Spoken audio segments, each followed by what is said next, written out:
News 7 நேயர்களுக்கு வணக்கம். கேள்வி நேரம் நிகழ்ச்சிக்கு உங்களை வரவேற்பதில் மகிழ்ச்சிகள். கேள்விகள் உண்மையை வெளிக்கொண்டு வருவதற்கான ஆயுதம், கேள்விகள் தீர்வுகளை நோக்கிய பயணம், கேள்விகள் அதிகாரத்திற்கு எதிரான குரல். ஒவ்வொரு நாளும் கேட்கப்பட வேண்டிய நூற்றுக்கணக்கான ஆயிரக்கணக்கான கேள்விகள் இருக்கிறது. ஒரு நாளினுடைய முதல் கேள்வியை நியூஸ் 7 தமிழ் ஒவ்வொரு நாளும் எழுப்புகிறது. தமிழகத்தினுடைய நடப்பு அரசியல் சூழல் குறித்து கடந்த சில வாரங்களாக தொடர்ந்து கருத்துக்களை தெரிவித்து வந்த நடிகர் கமலஹாசனுக்கு எதிராக பாஜகவினுடைய முக்கிய தலைவர்கள் ஒருவரான சுப்பிரமணிய சுவாமி பரபரப்பான கருத்துக்களை தெரிவித்து ஒரு ட்விட்டர் போர் தொடர்ந்து கொண்டிருந்த வேளையில் பள்ளிக்கல்வித்துறை அமைச்சர் செங்கோட்டையன் அவர்கள் தெரிவித்திருக்கிற இன்னொரு முக்கியமான கருத்து, நடிகர்களுக்கு அரசியல் பற்றி என்ன தெரியும், தமிழ்நாட்டை விட்டு வெளியேறுவதாக சொன்ன கமலஹாசனுக்கு அரசியல் விமர்சிக்க என்ன தகுதி இருக்கிறது, அதிமுகவை தேர்ந்தெடுத்தவர்களிடம் கருத்தை கேட்காமல் திரைப்பட தயாரிப்பாளர்களிடமும் சக நடிகர்களிடமும் மட்டும் கருத்துக்களை கேட்டுவிட்டு எப்படி இப்படிப்பட்ட கருத்துக்களை எல்லாம் கமலஹாசன் தெரிவிக்கிறார் என பள்ளிக்கல்வித்துறை அமைச்சர் செங்கோட்டையன் தெரிவித்திருந்தார். தொடர்ச்சியாக எம்எல்ஏக்களுக்கு தங்கள் தொகுதியில் உரிய வரவேற்பு அளிக்க வேண்டும் என்கிற கமலஹாசனுடைய ட்வீட்டை முன்வைத்து அவர் மீது சென்னை கமிஷனர் அலுவலகத்தில் புகார் ஒன்றும் கொடுக்கப்பட்டிருக்கிறது. நடிகர்களுக்கு அரசியல் தெரியாதா? அடிப்படையான இந்த கேள்வியை முன்வைத்து நகர்கிறது இன்றைய கேள்வி நேரம்.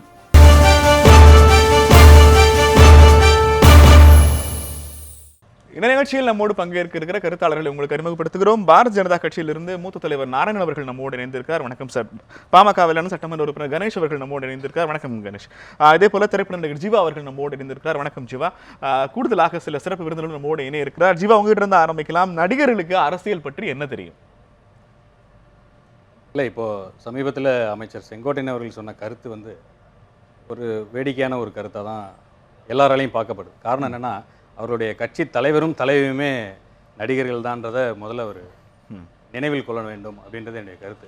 அதை தாண்டி இன்னொன்று, சமூகத்தில் இன்னைக்கு நடிகர்களும் ஒரு முதல்ல மக்கள் தான், முதல்ல ஒரு தமிழர்கள் தான், நாங்களும் இந்த குடியுரிமை பெற்றவர்கள் தான் அப்படின்னும் போது இவங்க செய்யக்கூடிய ஒவ்வொரு விஷயமும் மக்களாக எங்களுக்கு முதல்ல நேரடியாக பயனாகவும் சரி, பாதிப்புகளாக இருந்தாலும் சரி, எல்லாமே இருக்குது. ஸோ அதனால் எந்த ஒரு கருத்தாக இருந்தாலும் அரசியலில் நாம் தலையில்லைன்னா அரசியல் நமக்குள்ளே தலையிடுன்னு ஒரு வார்த்தை சொல்லுவாங்க இல்லையா, அந்த மாதிரி எங்களுக்கு இருக்கிற உரிமை, அதாவது நான் இப்போ நடிகர்கள் சார்பாக பேசுகிறேன் அப்படின்றத தாண்டி எந்த தொழிலில் இருக்கவங்க வேணாலும் அரசியலுக்கு வரலாம், ஆனால் அரசியலை தொழிலாக்கிடக்கூடாது. இல்லை, இப்போ இங்கே பிரச்சனை என்னன்னா, இவ்வளவு நாள் கருத்துக்களை எதுவும் தெரிவிக்காமல் அவங்க வேலையை மட்டும் பார்த்து கொண்டிருந்தவர்கள் ஒரு குறிப்பிட்ட புள்ளிக்கு பிறகு எல்லோருக்கும் தீவிரமான ஒரு அரசியல் கருத்து இருக்கிறது, அதையெல்லாம் இப்போதான் ரொம்ப ஹார்ஷா முன்வைக்க வேண்டிய அவசியம் என்ன, இதற்கு பின்பலம் ஏதோ ஒன்று இருக்கிறதுங்கிறது தான் இந்த பிரச்சனை எழுப்பப்படுகிற அடிப்படை கேள்வி. இல்லை, இது பின்பலம் இவ்வளோ நாள் எழுப்பலை அப்படின்றதெல்லாம் இல்லை சார். இப்போ நான் பார்த்தீங்கன்னா சமூக வலைதளத்தில் நான் பெருந்தலைவர் காமராஜருடைய மிகப்பெரிய என்ன சொல்கிறது, ஒரு பக்தன்னு கூட சொல்லலாம் அந்த அளவுக்கு. ஏன்னா இப்போ நடக்கிறதெல்லாம் அரசியல் அப்படின்னு சொன்னால் அப்போ அவர் செஞ்சதெல்லாம் என்னன்னு கேட்குறான். அப்போ அதை என்னன்னு சொல்லுவீங்க, இதெல்லாம் அரசியல், இதெல்லாம் நம்ம கருத்து சொல்லக்கூடாதுன்னா அவர் செஞ்சதெல்லாம் என்ன, அவர் செய்த விஷயங்கள்லாம் என்ன, இதெல்லாம் தொடர்ந்து நாங்கள் சொல்லிக்கிட்டே தான் வரோம். இப்போ அது அதிகமாக தெரியுது. லஜ்வா, இப்போ இங்கே இந்த அரங்கத்தை பொறுத்த வரைக்கும் நீங்கள் ஒரு திரைப்பட நடிகர் துறையினுடைய பிரதிநிதியாக தான் உங்களை இங்கே பங்கு எடுத்துக்கொள்ள முடியும். எதன் அடிப்படையில் எதை வச்சு உங்களுக்கான ஸ்கேல் என்ன, எதெல்லாம் நீங்கள் விமர்சிப்பீங்க, எப்பெல்லாம் நீங்கள் விமர்சிக்க மாட்டீங்க, உங்களுக்கான ஒரு ஸ்கேல் இருக்கும்ல, இல்லை யாரையெல்லாம் விமர்சிக்கலாம் யாரையெல்லாம் விமர்சிக்க கூடாது, அப்படி ஏதாவது பிரச்சனை இருக்கிறதா? இல்லை, ஒரு ஜனநாயக நாட்டில் எல்லாத்துக்குமே கருத்து சுதந்திரம் இருக்கு, சரி இல்லையா? யாரை வேணாமலும் விமர்சிக்கலாம், ஆனால் அது ஒரு ஆக்கப்பூர்வமான விவாதங்களாகவும் கருத்து மோதல்களாக மட்டும்தான் இருக்கணும். ஓகே, ஒருத்தர் நம்ம சண்டை போட்டு உடனே இதை பழி வாங்குறதுவாகவும், உடனே இவங்க அரசியல் பற்றி பேசும்போது இவங்க மாற்றுக் கட்சியிலிருந்து சேர போகிறாங்களோன்ற விவாதங்கள்லாம் வேடிக்கையானதான். நாராயணன், உங்களை பொறுத்த வரைக்கும் தமிழ்நாட்டில் சுப்பிரமணிய சுவாமி தெரிவிக்கிற எல்லா கருத்துக்களுக்கும் தமிழக பாஜக சொல்கிற அடிப்படையிலான முதலும் கடைசியுமான கருத்து, எங்களுக்கும் அவருடைய கருத்துக்கும் எங்கள் கட்சிக்கும் எந்த சம்பந்தமுமே இல்லை, அது அவருடைய தனிப்பட்ட கருத்துன்னு ஒரு பாஜகவினுடைய மூத்த தலைவர், ஒரு எம்பி, அவர் திரும்ப திரும்ப தமிழ்நாட்டினுடைய சென்சிட்டிவான விஷயங்களை தெரிவிக்கிற கருத்துக்களில் எந்த கருத்து சொல்ல மாட்டேங்கிறது தமிழக பாஜகவினுடைய கருத்தாக இருக்கிறத எப்படி ஏற்றுக்க முடியும்? அதுவும் பெரிய அளவில் தமிழக முழுக்க மதிக்கிற நடிகர் கமல்ஹாசனை தரக்குறைவாக அவர் பேசியிருப்பதை எப்படி பார்க்குறீங்க? இல்லை, அதாவது இதில் எப்பொழுதுமே அவர் சொல்கிற கருத்து தனிப்பட்ட கருத்து என்பது அல்ல. இப்போ நம்ம ஜீவா அவர்கள் சொன்னது போல எல்லோருக்குமே கருத்து சுதந்திரம் இருக்கிறது. தவிர இந்த குறிப்பிட்ட விவகாரத்தில் என்னுடைய மகன் 6வது வகுப்பு படிக்கிறான். அன்று இந்த ஆட்சி, அதாவது நம்பிக்கை வாக்கெடுப்பு நடந்த அன்று என்னுடைய மகன் சரியாக ஒரு 1-1:30 மணிக்கு ஃபோன் பண்ணி இபிஎஸ்ஸா ஓபிஎஸ்ஸா யாருன்னு கேட்குற அளவிற்கு இன்னைக்கு அரசியல் அந்த அளவிற்கு இன்று இருந்திருக்கிறது என்பதை நாம் உணர வேண்டும். அந்த அளவுக்கு இது ஒரு சென்சிட்டிவான இஷ்யூ, ரொம்ப எமோஷனல் இஷ்யூ. இது நடிகர்கள், அது ஜாதி இனம் இதெல்லாவற்றையும் கடந்து ஒரு குழந்தைக்கு கூட தமிழக அரசியல் நன்கு புரிந்திருக்கிறது என்பதை நாம் உணர வேண்டும். அதனால் கமலஹாசன் குறித்து பல்வேறு மாற்று கருத்தல் எங்களுக்கு கண்டிப்பாக இருக்கு. நீங்க உங்க பையனுக்கு யூபிஎஸ்ஆ ஓபிஎஸ்ஆன்னு இருக்கிற கேட்கிற தெரிவிக்கிற உரிமை இருக்குன்னா அது கமலஹாசனுக்கும் இருக்கு. ஆனா அதை கேள்வி கேட்கிற சுப்பிரமணிய சுவாமி அவர்கள் அது அந்த கருத்தை வரவேற்கிறது.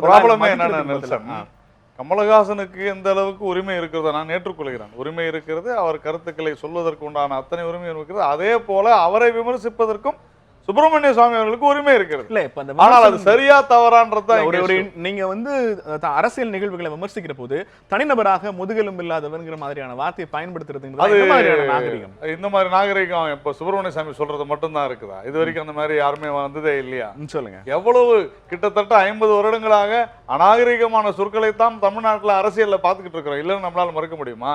ஏதோ இன்னைக்குதான் சுப்பிரமணிய சாமி இதெல்லாம் சொல்ற அது இல்ல விஷயம். யார் செய்தாலும் அதை நாங்க கண்டிக்கும் பொழுது சுப்பிரமணிய சுவாமி சொல்வது இது போன்ற வார்த்தைகள். கமலஹாசனுடைய எந்த போஷனை பாஜக கண்டிக்கிறது, எதற்காக அவர் மீது தாக்குதல் நடத்தப்படல, அதுதான் சொல்ல. கமலஹாசனுடைய இதற்கு முன்னால் பல விஷயங்கள், அவர் வந்து கலாச்சார ரீதியாக சில விஷயங்கள் பேசியது, அவர் வந்து இந்த இறை பக்தி குறித்து பேசியது, அந்த மாதிரியான விஷயங்கள்லாம் நாங்க கண்டிப்பா கடுமையா கண்டிச்சோம். அதே மாதிரி இந்த நாட்டை விட்டே நான் வெளியேறி விடுவேன்னு சொன்னது இதெல்லாம் நாங்க கண்டிச்சோம். நம்ம நியூஸ் 7லயே இது குறித்த பழைய ஹிஸ்டரி வேணாம், இப்போதைய நடப்பு அரசியல் குறித்த கமலஹாசன் பாஜக எங்க மேற்படுது. அதாவது இந்த விவகாரத்துல கமலஹாசன் அவருடைய கோபம் நியாயமானதுன்றதான் நான் கருதுகிறேன். ஏனென்று சொன்னால் கருதுவீங்க தமிழக பாஜக எல்லாரும் இல்ல இதுல என்ன ப்ராப்ளம்னா, நான் சொன்னதான் சுப்பிரமணிய சாமி சொல்லு நீங்க எதிர்பார்க்கறீங்க, அது மாதிரி இல்ல. அதே மாதிரி சுப்பிரமணிய சாமி சொன்னதை நான் ஆதரிக்கணும் நீங்க எப்படி எதிர்பார்க்கலாம்? அது தவறான விஷயம். கருத்துக்களை கண்டிக்கலாம்ல. இல்ல நாங்க வந்து அதை ஏற்றுக்கொள்ளவில்லை. நாராயணனுடைய இண்டிவிஜுவல் கருத்தோ சுப்பிரமணிய சாமியோட இண்டிவிஜுவல் கருத்தோ தேவையில்லை. தமிழக பாஜக கமல்ஹாசனுடைய ட்வீட்கள் குறித்து என்ன நிலைப்பாட்டை எடுத்திருக்கு? இல்ல நிலைப்பாடே தேவையில்லை. இது அவருடைய சொந்த கருத்து, இவருடைய சொந்த கருத்து, ரெண்டு பேரும் அவங்கள பேசிக்கிறாங்க, அவ்வளவுதான். இதுல ஒண்ணு இது வந்து ஒரு பெரிய இஷ்யூவா நாம வந்து பேசுறது. என்னை கேட்டால் இந்த விவகாரத்துல கமலஹாசனுக்கு உரிமை இருக்கிறது என்றுதான் நான் சொல்லுவேன். செங்கோட்டையன் நடிகர்களுக்கு அரசியல் பற்றி என்ன தெரியும்? அவரு மிகப்பெரிய தவறு. அந்த மாதிரி பேசியிருக்க கூடாது. அவருடைய கட்சியை சார்ந்தவர்களே முதல்வர்களாக இருந்திருக்கும் பொழுது ஏன் நடிகர்களுக்கு ஏன் அரசியல் பேசக்கூடாதா? தாராளமா பேசலாம். எத்தனையோ படங்கள்ல நடிகர்களை வந்து காவல்துறை அதிகாரிகளாக அரசியல் நடிக்கும் பொழுது நீ அந்த மாதிரி நடிக்காதுன்னு சொல்லிட முடியுமா? அதெல்லாம் தவறான விஷயம். உறுதியாக செங்கோட்டையன் அவ்வாறு பேசியதும் தவறுதான். எந்த மாதிரி, அதாவது சுப்பிரமணிய சுவாமி அவர்கள் கமலஹாசனுக்கு அருகதை இல்லை, அவர் பேசக்கூடாதுன்னு சொல்லல. நல்லா புரிஞ்சுங்க. சுப்பிரமணிய சுவாமி கமலஹாசனுடைய விமர்சனத்தை சற்று காரம் அதிகமாக விமர்சனம் செய்தார். சொல்லுவேன். ஆமா, நீங்க ஒரு விமர்சனத்தை மறுபடியும் சொல்றேன். நெல்சன் இதே கமலஹாசனுடைய ட்வீட்ஸ், இதே கமலஹாசனுடைய பல்வேறு விமர்சனங்களை பல்வேறு விவகாரங்கள் குறித்து நாம் ஆழ அமர்ந்து தொடர்ந்து பேசலாம். கடுமையாக அவரும் பேசியிருக்கிறார். இல்லன்னு சொல்ல முடியுமா? எத்தனையோ மக்களுடைய நம்பிக்கையை பேசியிருக்கிறார். தொடர்ந்து பேசலாம். கணேஷ், உங்களை பொறுத்த வரைக்கும் பாட்டாளி மக்கள் கட்சிக்கும் தமிழக திரைப்பட நடிகர்களுக்கும் ஒரு நீண்ட கால நெடிய தொடர்பு இருக்கிறது. இன்னும் சொல்ல போனால் இந்த தலைப்பில் கூடவும் கொஞ்சம் ஆழமாக பேசக்கூடியவர்கள் நீங்கள். நடிகர்களுக்கு அரசியல் பற்றி விமர்சிப்பதற்கு தகுதி இல்லை, அதுவும் தமிழ்நாட்டை விட்டு வெளியேறி விடுவேன் என்று சொன்னவருக்கு தற்போதைய சூழல் குறித்து எதற்கு இவ்வளவு அக்கறைங்கிற கேள்வி எப்படி பாக்குறீங்க? இல்லை, நிச்சயமாக ஒரு அமைச்சர் சொன்ன கேள்வி வந்து நியாயமில்லாத ஒரு கேள்வி தான். எங்களை பொறுத்தவரை நீங்கள் சொன்ன மாதிரி நீண்ட நெடிய தொடர்பு இருக்கிறது. எங்களுடைய கருத்துக்கள் வந்து வேறு மாதிரியான விஷயங்களை தான் வெளியே கொண்டு வந்ததே தவிர அதனுடைய உண்மை ஆழ்மையான கருத்தை வந்து கொண்டு வரல. இது வரைக்கும் நாங்கள் வந்து இவர்கள் வரக்கூடாது அப்படின்லாம் நாங்கள் சொன்னது கிடையாது. யார் வேணாலும் இந்த நாட்டில் அரசியலுக்கு வரலாம். ஆனால் வருவதற்கு முன்னாடி பொது வாழ்க்கையில் மக்களுக்கான பணி அவர்கள் என்ன செஞ்சுருக்கிறாங்க அப்படின்றது தான் மிக முக்கியமான விஷயம். உதாரணத்துக்கு எடுத்துக்கணும்னா அனைத்து இந்திய அண்ணா திராவிட முன்னேற்ற கழகத்துடைய நிறுவனர் மரியாதைக்குரிய முன்னாள் எம்ஜிஆர் அவர்கள் பார்த்தீங்கன்னா 1952 திமுகவில் சேர்ந்தார். மக்கள் பணி ஆற்றினார். 20 வருஷம் 2 முறை சட்டமன்ற உறுப்பினராக இருந்தார். 20 வருஷத்துக்கு பின்னாடி தான் அவர் கட்சி தொடங்கினார். இந்த மாதிரி ஒரு மக்கள் கிட்ட ஒரு செயல்முறை விளக்கத்தை கொடுத்துட்டு அதற்கு பிறகு அரசியல் வரலாமே தவிர ட்விட்டரில் போடுறதுனால என்ன நடக்க போகுது? இப்போ ட்விட்டரில் சொல்கிறாரு, சட்டமன்ற உறுப்பினர்கள் தொகுதிக்கு வர இருக்கிறார்கள், வரவேற்பு கொடுங்கள். இவர் முன்னுதாரணமாக ஏதாவது ஒரு தொகுதியிலேருந்து வரவேற்பு கொடுத்துட்டு சொல்லலாம். இதுதான் எங்களுடைய கருத்து. அது விமர்சனம் பண்ணலாம், விமர்சனம் பண்ண வேண்டாம் அப்படின்னு சொல்றதெல்லாம் ஒருத்தருடைய கருத்துரிமையை பொறுத்து. ஆனால் சொல்லக்கூடிய விமர்சனத்திற்கு நாம் தகுதியானவர்களா, அதற்கான நாம் என்ன பயன் செய்திருக்கிறோம், நம்ம சொல்ற கருத்தை நம்ம நடைமுறையா மக்கள் பணி ஆற்றி விட்டு அரசியல்ல அவங்க கருத்து சொல்லலாம். இங்க அடிப்படையில் இருக்கிற கேள்வி, ரஜினிகாந்தை பாமக விமர்சிக்கிற போதெல்லாம் திரைப்படங்கள்ல நீங்க நடிக்கிற மாதிரி தான் பொது வாழ்க்கையில நடந்துக்கிறீங்களா? இதற்காக நீங்க சிகரெட்டுகள் குறித்து பல விஷயங்கள் முரண்பாடு இருக்கிறது. அப்போ ஒரு நடிகருக்கு அல்லது ஒரு கலைஞனுக்கு கருத்து சொல்வதற்கு ஏதோ ஒரு தகுதி இருக்க வேண்டும் என்று பாமக எதிர்பார்க்கிறது.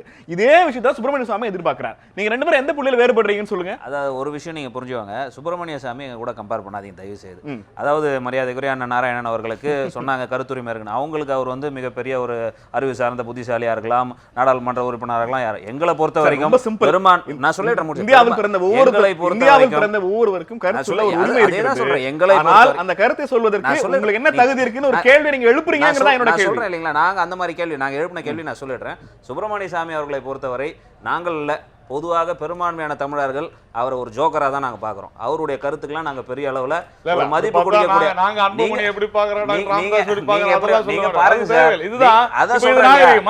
நான் சொல்றேன் அதான் பிரச்சனை. நீங்க அவருடைய கருத்தை நீங்க ஆதரிக்கிறீங்கன்னு சொன்னீங்கன்னா நீங்க எப்படிப்பட்ட நாகரிகத்தை பின்பற்றுறீங்க?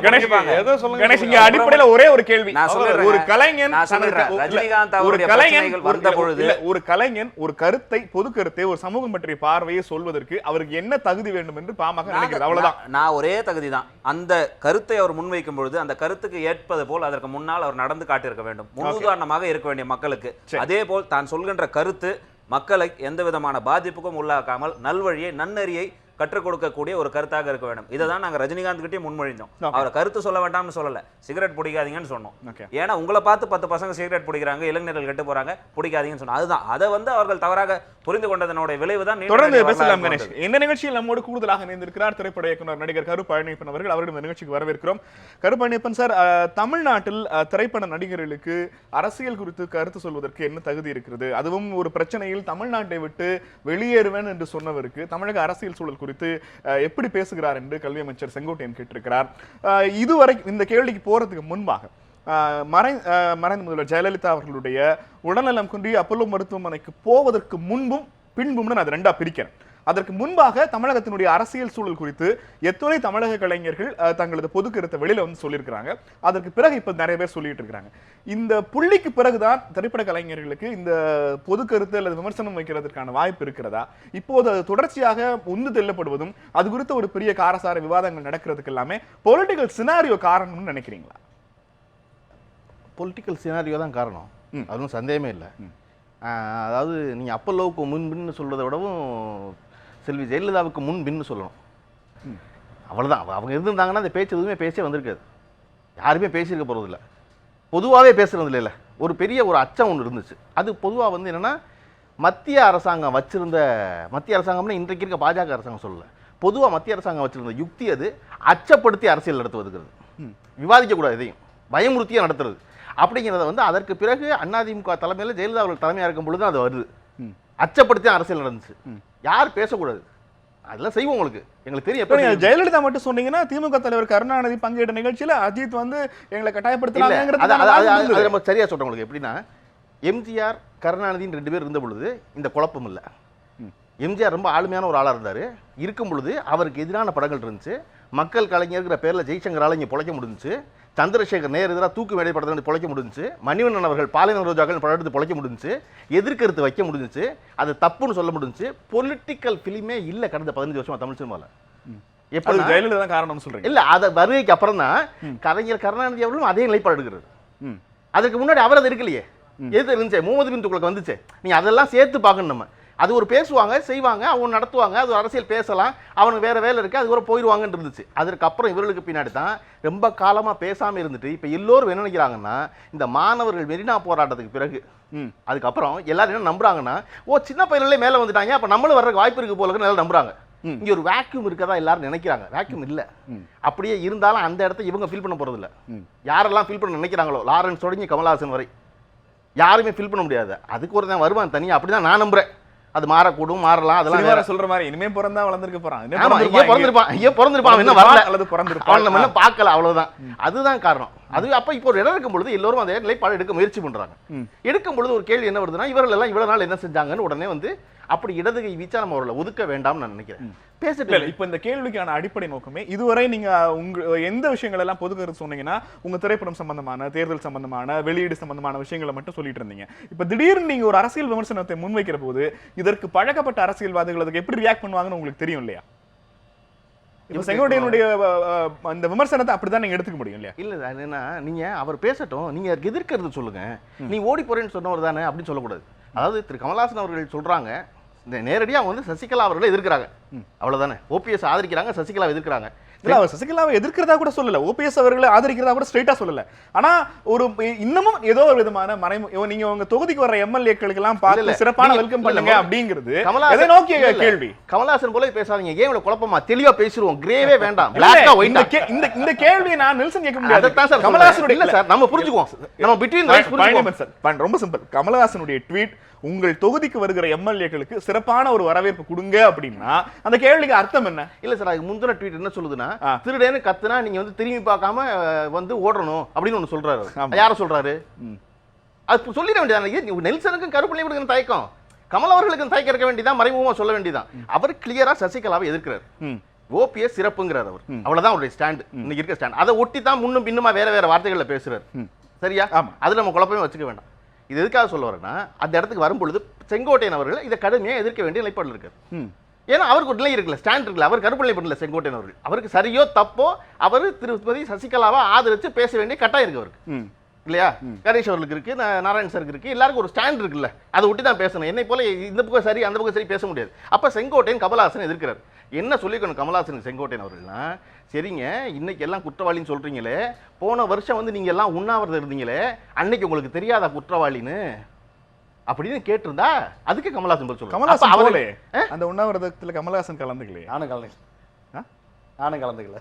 கமலஹாசன் கலந்துக்கல அந்த உண்ணாவிரதம். அப்ப ஒண்ணு செய்ய, கமலஹாசன் கலந்துக்கலைன்னா அந்த போராட்டத்துல வந்து சினிமாக்கெல்லாம் கலந்துட்டாங்கல்ல, உங்க ஆள்லாம் கூப்பிட்டீங்க சொல்ல மாட்டீங்களான்னு கேள்வி கேட்டுருக்கலாம். ஓகே, அப்படி அப்ப ஒரு விவாதத்துக்கு வர ஆளை நீ அதுவா தான் சொல்வேன். நீ வர்க்கிட்ட கருத்து கமலஹாசன் வைக்கட்டுமே. கமலஹாசன் ஓட்டு போறாருல, அவருக்கு எல்லா உரிமையும் இருக்குல்ல. கமலஹாசன் ஓட்டு போறாரு, சூர்யா ஓட்டு போறாரு, அரவிந்த்சாமி ஓட்டு போறாரு, நெல்சன் ஓட்டு போறாரு, கருப்பிள்ளைங்க ஓட்டு போறாரு. அப்ப எல்லாரும் சொல்லலாம் தானே.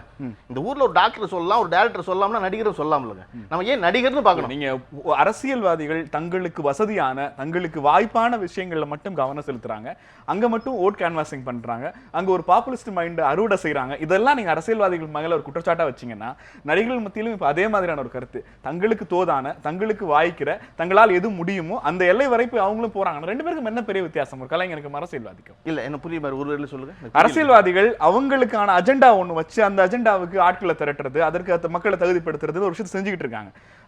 இந்த அரசியல்வாதிகள் பொது விஷயங்களை கருத்து சொல்ல, அவங்களுக்கு தேவைப்படாத, அவங்களுக்கு விரும்பாத விஷயங்களை கருத்து சொல்ல தவிர்க்கிறாங்க. அதே விஷயங்களை தானே கலைஞர்கள் இப்ப எடுக்கிறாங்கிறதா குற்றச்சாட்டு. இல்லையே, நான் சொல்றது இது எடுக்கணுங்கிறேன், அவங்க பேசட்டும்ங்கிறேன்.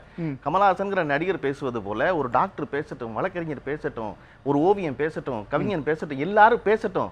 பேசினா தானே தெரியும். ஒரு சமூகம் என்பது பல்வேறு துறைகள் இருக்க, குறிப்பா படைப்பு துறைகள் இருக்க. கணேஷ் அவர்கள் சொன்ன மிக முக்கியமான வாதம் நீங்க வர்றதுக்கு முன்னாடி சொல்லிக் கொண்டிருந்தது, நீங்கள் எதை பற்றி பேசுகிறீர்களோ அதை சொல்வதற்கு உங்களுக்கு ஒரு தகுதி இருக்க வேண்டும். நீங்க அதுல கரெக்டா இருந்துட்டு அதை பத்தி நீங்க பேசுங்கிறத அவங்க எதிர்பார்க்க. அந்த இடத்துக்கு வந்துடுறேன். தகுதி இருக்கான்னு தெரியாது, பேசினா தானே தெரியும் தகுதி இருக்கா இல்லையான்னு. அவனை பேச விடுங்க. பேசாம அவர் கையை கட்டிட்டே இருந்தாருன்னா நீங்க ஒரு விவேகானந்தர் நினைச்சீங்கன்னா செயல்ல காமிங்கன்னு சொல்றேன். இல்ல நான் சொல்றது செயல்ல பேசணும்னு தெரிஞ்சு நான் சொல்றது எனக்கு பொதுவாவே நீங்க ஒரு பிரச்சனை நடக்குன்னு வச்சுங்களேன் சமூகத்துல, உடனே வந்து திரு ரஜினிகாந்த் அவர்களை பத்தி கருத்து சொல்லலையே, திரு தனுஷ் சொல்லலையே, திரு விஷால் சொல்லலையேன்னு எல்லாரும் கேட்கறாங்க. இவங்க எல்லாம் ஏன் சும்மா கேட்கறாங்கல்ல? அவங்க சும்மா இருந்தா கூட இவங்க கேட்கறாங்கல்ல, வா சொல்லுங்கிறாங்க. யாரோட ரசிகர்கள் சொல்றாங்க. ஏன் சொல்றாங்க? அது இருக்குல்ல, ஏப்பா அவர் நடிக்க வந்திருக்காரு, நடிக்கணும், சும்மாலாம் இருக்கணும், ஏன் அவர் ஏன் கருத்து சொல்லலன்னு கேட்கறாங்க. ஏன் கேட்குறாங்க அப்படின்னா, இவர்களுக்கு எல்லோருக்கும் ரசிகர்களுக்கு தெரியுது, இந்த நடிகர்களுக்கு தகுதிக்கு மேலாக நம்ம பணம் கொடுத்து வச்சிருக்கோம், தகுதிக்கு மேலாக மரியாதை கொடுத்து வச்சிருக்கோம், தகுதிக்கு மேலான உயரத்தில் வச்சிருக்கோம். எனக்கு இன்னைக்கு ஒரு பிரச்சனை, இந்த பிரச்சனையில் இவனுடைய நிலைப்பாடு என்னன்னு தெரிஞ்சுக்கணும்னு நான் விரும்புகிறான். நீ ஏன் ஆளா இல்லையான்னு தெரிஞ்சுக்க நினைக்கிறான். அதனால தான் கூப்பிட்றான், வம்புழுக்கிறான் வந்து சொல்லுன்னு. நான் ஏன் இதை எல்லாரும் சொல்லட்டும்னு சொல்கிறேன்னா, கணேஷ் அவர்கள் சொன்னது போலவே தான், முதல்ல இவர்கள் எல்லாம் சொன்னா தானே தெரியும் இவர் யாருன்னு. ஆள் யாரும் தெரிஞ்சு போயிருமில்ல, நீங்கள் 10 ட்வீட்டில் தெரிஞ்சிடும் நீங்கள் யார் ஆதரிக்கிறீங்க, யார் எதிர்க்கிறீங்க, உன் நிலை என்ன, எதிர்ப்பு என்ன அன்னைக்கு நீ என்ன சொன்ன, இன்னைக்கு என்ன சொன்னேன்னு இல்லையா? பேசாம இருந்தா தெரியாது. அவர் பெரிய அறிஞர் மூலங்க நினைச்சுக்கிட்டே இருப்போம் நம்ம இல்லையா? அப்ப பேசணும், பொது வெளிக்கு வரணும். ஏன்னா பொது வெளிக்கு அவர் மட்டும் இல்ல. என் அடிப்படை கேள்வி செங்கோட்டையன் அவர்கள் எழுப்பதும் கணேஷ் அவர்கள் எழுப்பதும் இந்த கேள்வியை எழுப்பதற்கு உங்களுக்கு என்ன தகுதி இருக்கிறதுன்னு எனக்கு அதுதான் கேள்வி. எனக்கு ஓட்டு போடுற தகுதி இருக்கு. நான் அதான் சொல்லுவேன் தகுதி. எனக்கு ஓட்டு போடுற காரணம் இல்ல, அது மட்டும் போதாதுங்கிறது கணேஷ் சொல்ற மாதிரியே அவர் சொல்றாரு இதுக்கு முன்னாடி என்ன செஞ்சிருக்கேன்னு. அது ரொம்ப முக்கியம். சமூகத்துல சமூக அக்கறையோட நீ என்ன செஞ்ச, என்ன பாடுபட்டேன்னு. இவர்கள் யாருமே அரசியல்ல பிழைக்க முடியாது. இந்த நடிகர்கள் இருக்காங்கல்ல, இவங்க யாருமே பிழைக்க முடியாது. காரணம், அரசியல் என்பது மிகப்பெரிய உடல் உழைப்பும் மிகப்பெரிய மன அழுத்தத்தையும் அந்த நடிப்பு மட்டும் போதாது. அந்த போதாது. அது என்ன, மன அழுத்தம் செத்து போவான் பிரஷர்ல. என்ன ஆகும், எய்தாப்புல ஒன்று இருக்கும் தெரியும், நம்ம இங்க தோக்க போறோம்னு. தோத்துட்டோம்னே தெரியும், ஆனா கைவிட முடியாது. நீங்க அந்த இடத்துல நிக்கணும், ஆமாங்கணும், நான் ஜெயிச்சிட்டேன் பத்தியாங்கணும். நான் ரவுடி தான் ஜீப் ஏறணும், நீங்க ஏறவே முடியாது. எனக்கு நான் உங்க துறையிலிருந்து ஒருவர் ஏதோ ஒன்றுக்கு கருத்து சொல்கிறார், அந்த கருத்திற்கு சொல்வதற்கு உங்களுக்கு என்ன தகுதி இருக்கிறது என்று இன்னொரு பக்கத்துல இருந்து கேள்வி வருது. எங்களுக்கு எதற்கு அந்த தகுதி வேணும்னு ஸ்டாண்ட நீங்க எடுக்கவே இல்லையே? ஏன்? இல்ல நான் சொல்றது எல்லாருமே நான் தான் சொல்ல, நடிகர்னே சொல்லல. தகுதி வேண்டாம், ஓட்டு போடுறான் தகுதி தான் முதல்ல சொல்றேன். ஓட்டு போடுறான் தகுதி எல்லோரும் எல்லாத்த பத்தி சொல்லலாம். ஏன்னா அவர்களுக்கு அது எனக்கு நல்ல செய்தின்னு நீங்க வர்றீங்க, நான் அதை கேள்வி கேட்பேன். என்ன ஓட்டு போட்டவன்ல, அதுக்கு வேற என்ன தகுதி வேணும் எனக்கு? ரொம்ப கணேஷ் அடிப்படையிலான கேள்வி. நீங்க நடிகர் கமல்ஹாசன், இயக்குனர் கருப்பழனியப்பன் தானே இப்படி பேசுறீங்க. ஓட்டு போடுற ஒரு சாதாரண நபராக எனக்கு எதை சொல்வதற்கும் உரிமை இருக்கிறது. நீங்க அதை சொல்றதுக்கு முன்னாடி இதெல்லாம் பண்ணிட்டு வான்னு நீங்க கிளாஸ் வச்சு ஒரு ஃப்ரேம் செட் பண்ணி இதெல்லாம் பண்ணினா கருத்து சொல்லுங்கிறது என்ன மாதிரி நடக்கும்? வெளிப்படையா சொல்லணும்னா ரெண்டு பேருக்கு ரெண்டு முகம் இருக்கு, ரைட்டுங்களா? எனக்கும் ஓட்டு போடுற உரிமை இருக்கு, அவருக்கும் ஓட்டு போடுற உரிமை இருக்கு, எல்லாருக்கும் ஓட்டு போடுற உரிமை இருக்கு. எனக்கு அரசியல்வாதின்ற முகம் இருக்கிற மாதிரி உங்களுக்கு நடிகர்ன்ற முகம் இருக்கு. இங்க இருக்கக்கூடிய சூழ்நிலை அடிமட்டத்தில் பார்க்கும்போது இளைஞர்கள் மத்தியில் ஒரு அரசியல்வாதியை விட நடிகர்களை அதிகமாக தாங்கக்கூடிய சூழ்நிலை இருந்து கொண்டு இருக்கிறது. இப்போ நாங்கள் ஒரு கருத்து சொல்கிறோன்னா எங்களுக்கு அதில் பின்புலம் என்ன இருக்கிறது, அந்த 6000 வேலையெல்லாம் சாதாரண பொதுமக்கள் எல்லாருமே செய்வாங்க. ஆனால் ஒரு நடிகர் வாயிலிருந்து ஒன்று வருதுன்னா அது ஒரு பொதுத்தன்மையான கருத்தாக பார்ப்பாங்க. இதுதான் இருக்கக்கூடிய கிரவுண்ட் ரியாலிட்டி. அப்படி நடிகர்கள் ஒரு பொறுப்பான கருத்தை அரசியல்வாதிகளுக்கு நடிகர்கள் மீது ஒரு தீராத இல்ல ஒரு விஷயம் நல்லா புரிஞ்சுக்கணும். ஒரு விஷயம் இல்ல, அது நாங்க தீராததெல்லாம் இல்ல, வெளிப்படையாக நாங்க வரவேற்கிறோம். உதாரணத்துக்கு சொல்லணும்னா எம்ஜிஆர் நாங்க இப்ப சொன்னோம் இல்லையா, உங்களுக்கு பல உதாரணம் சொன்னேன். எம்ஜிஆர் வர்றதுக்கு முன்னாடி என்னெல்லாம் செஞ்சார்? விஜயகாந்த் வந்தார், அவர் ஒரு கொள்கை இல்லாம வந்தார், என்னத்தை சாதிக்க முடிஞ்சது? அவரோட கொள்கை அடிப்படையில் வரணும். ஒரு நடிகர் வராருன்னு சொன்னா ஒரு கொள்கை அடிப்படையில் உங்க கொள்கை என்னன்றதை வெளிப்படுத்துங்க, அதற்கான பணியை நீங்க தூங்குங்க. வெளிப்படையா சொல்லல வரவேற்கிற கொள்கை என்ன, அதுதான் நான் உங்ககிட்ட கேக்குறேன். அவர்கிட்டயே நிறைய பேர் கேட்டாங்க, நீங்க என்ன பேசுறீங்களோ அதுக்கு முரணா பேசிட்டு இருக்கீங்க. எம்ஜிஆர் வந்தாரு, ஏதோ செஞ்சாருன்னு சொன்னீங்களா, எம்ஜிஆருடைய கொள்கை என்ன? எம்ஜிஆர் கிட்ட இதே பத்திரிகையாளர்கள் கேட்கும்போது உங்களுடைய கொள்கை என்னன்னு கேட்கும்போது அண்ணாயிசம் தான் என்னுடைய கொள்கையினார். ஜெயலலிதா கேட்டீங்கன்னா எம்ஜிஆரிசம்னு சொல்லுவாங்க. என்னுடைய கேள்வி இருங்க, ஒரு விஷயம், விஜயகாந்த் என்ன கொள்கைன்னு அறிவிக்கலையே. ஏங்க, வறுமை ஒழிப்பு, ஊழல் ஒழிப்பு, பெண்கள் நலன், அவர் அடிப்படையில் இந்த 3 வச்சுதான் அவர் உள்ளே வராரு. அவர் ஆரம்பத்துல எல்லா மாநாடுகள்லயும் ஆரம்பத்துல வரவே இல்லை. அதற்கு பிறகு ஒரு கட்டத்துல தான் அவர் கட்சி தொடங்கி முதல் மாநாடு மதுரை போடும்பொழுது அவர்களுக்கான கொள்கையை அவர் அறிவிக்கல. இதான் யதார்த்தமான உண்மை. அதற்கு பிறகு வரும்பொழுதுதான் காலத்துக்கு ஏற்ற மாதிரி ஊழல் ஒழிப்பு. இப்ப உதாரணத்துக்கு சொன்னா பாட்டாளி மக்கள் கட்சி தூங்கும்போது மதுவிலக்கு, ஊழல் ஒழிப்பு, மதுவிலக்கெல்லாம் அவங்க பேசவே இல்லை சார். பிறகுதான் மதுவிலக்குன்ற வார்த்தையை அவங்க வாயில வந்துச்சு. அது வரைக்கும் அவங்க வாயில வார்த்தையே வரல. பாட்டாளி மக்கள் கட்சி தூங்கும் போது எங்களுடைய கொள்கையாக சமூக நீதினு ஒண்ணு அறிவிச்சோம். சமூக நீதியின் அடிப்படையில் நாங்க எங்களுடைய அரசியல் நகர்வை நகர்த்தணும். அது மாதிரியான விஷயங்கள். இப்ப உதாரணத்துக்கு சொல்லணும்னா யார் வேணாலும் அரசியலுக்கு வரலாம். உங்களுடைய கருத்து என்ன தாக்கத்தை ஏற்படுத்துது இந்த சமுதாயத்துல? கணேஷ், நீங்க அடுத்த லெவலுக்கு போயிட்டீங்க. அவங்க யாரும் அரசியலுக்கு வரேன்னு சொல்லல. அரசியல் பற்றி நான் ஒரு கருத்து சொல்வதற்கு இவ்வளவு எதிர்ப்பு. அதுதான் சொல்றேன் இல்லையா, நாங்கள் அரசியலில் தலைவர்களாக இருக்கிறோம். நீங்க அதுக்கான காய் நகர்த்தாகவே மக்கள் உங்களை தலைவர்களாக பார்க்கக்கூடிய சூழ்நிலை இருக்கிறது. இப்ப நாங்கெல்லாம் பாத்தீங்கன்னா நாங்க கிளை அமைப்போம் கிராமத்துல போயிட்டு. நீங்க எதுவும் சொல்ல மாட்டீங்க, எதுவும் செய்ய மாட்டீங்க. ஆனா உங்களுக்கான ரசிகர் மன்றம் தானா வருது. அப்படின்னா மக்கள் உங்கள் மீது என்ன நம்பிக்கை வச்சிருக்காங்க? நீங்க சொல்கின்ற வார்த்தை எப்படிப்பட்ட வார்த்தையாக இருக்க வேண்டும்? நல்வழிப்படுத்துகின்ற, நன்னெறிப்படுத்துகின்ற வாழ்க்கையாக இருக்கும். ஒரு விஷயம் நம்ம சொல்றோம்னா அதுக்கு முன்னுதாரணமாக நடந்து காட்ட வேண்டும். அது நடந்து காட்டி மக்கள் உங்களை ஏத்துக்கிட்டாங்கன்னா சாதிங்க, நாங்க வேண்டாம்னு சொல்லல யார் வேணாலும். அதை செய்யாம இப்ப உதாரணம் சொல்ல கமல்ஹாசன் அவர்கள் கருத்து சொல்லட்டும், 1000 கருத்து சொல்லட்டும். கமல்ஹாசன் அவர்களும் சுப்பிரமணிய சாமி அவர்களுக்கும் எங்க பிரச்சனை வந்துச்சு? எங்க ஆரம்பிச்சது? ஜல்லிக்கட்டு போராட்டத்தில் இவர் ஒரு கருத்தை சொல்றாரு, அதற்கான மறு கருத்து வருது, அதுல இருந்து தான் அதிகமாக ஆரம்பிக்குது. அதற்கு பிறகு வருகின்ற விஷயத்துல எனக்கு நீங்க ஊடகங்கள்ல ஒவ்வொரு நாளும் நூற்றுக்கணக்கான பொதுமக்கள் தங்களோட கருத்தை சொல்லிட்டு இருக்காங்க. யார பாக்குறீங்களா? இல்ல பத்திரிகையில வருதா? அந்த கருத்து கவனிக்கப்படுது இல்ல. நான் சொல்றேன், ஒரு நாளைக்கு நான் 10 கருத்து ஊடகத்துல சொல்றேங்க. பத்திரிகையில எங்க வந்துச்சு? இவ்வளவு ஃபிளாஷ் ஆச்சா? ஆனா நடிகர் கமல்ஹாசன் சொன்னா ஃபிளாஷ் ஆகுது. அதுதான் அவருக்கு உண்டான முக்கியத்துவம்.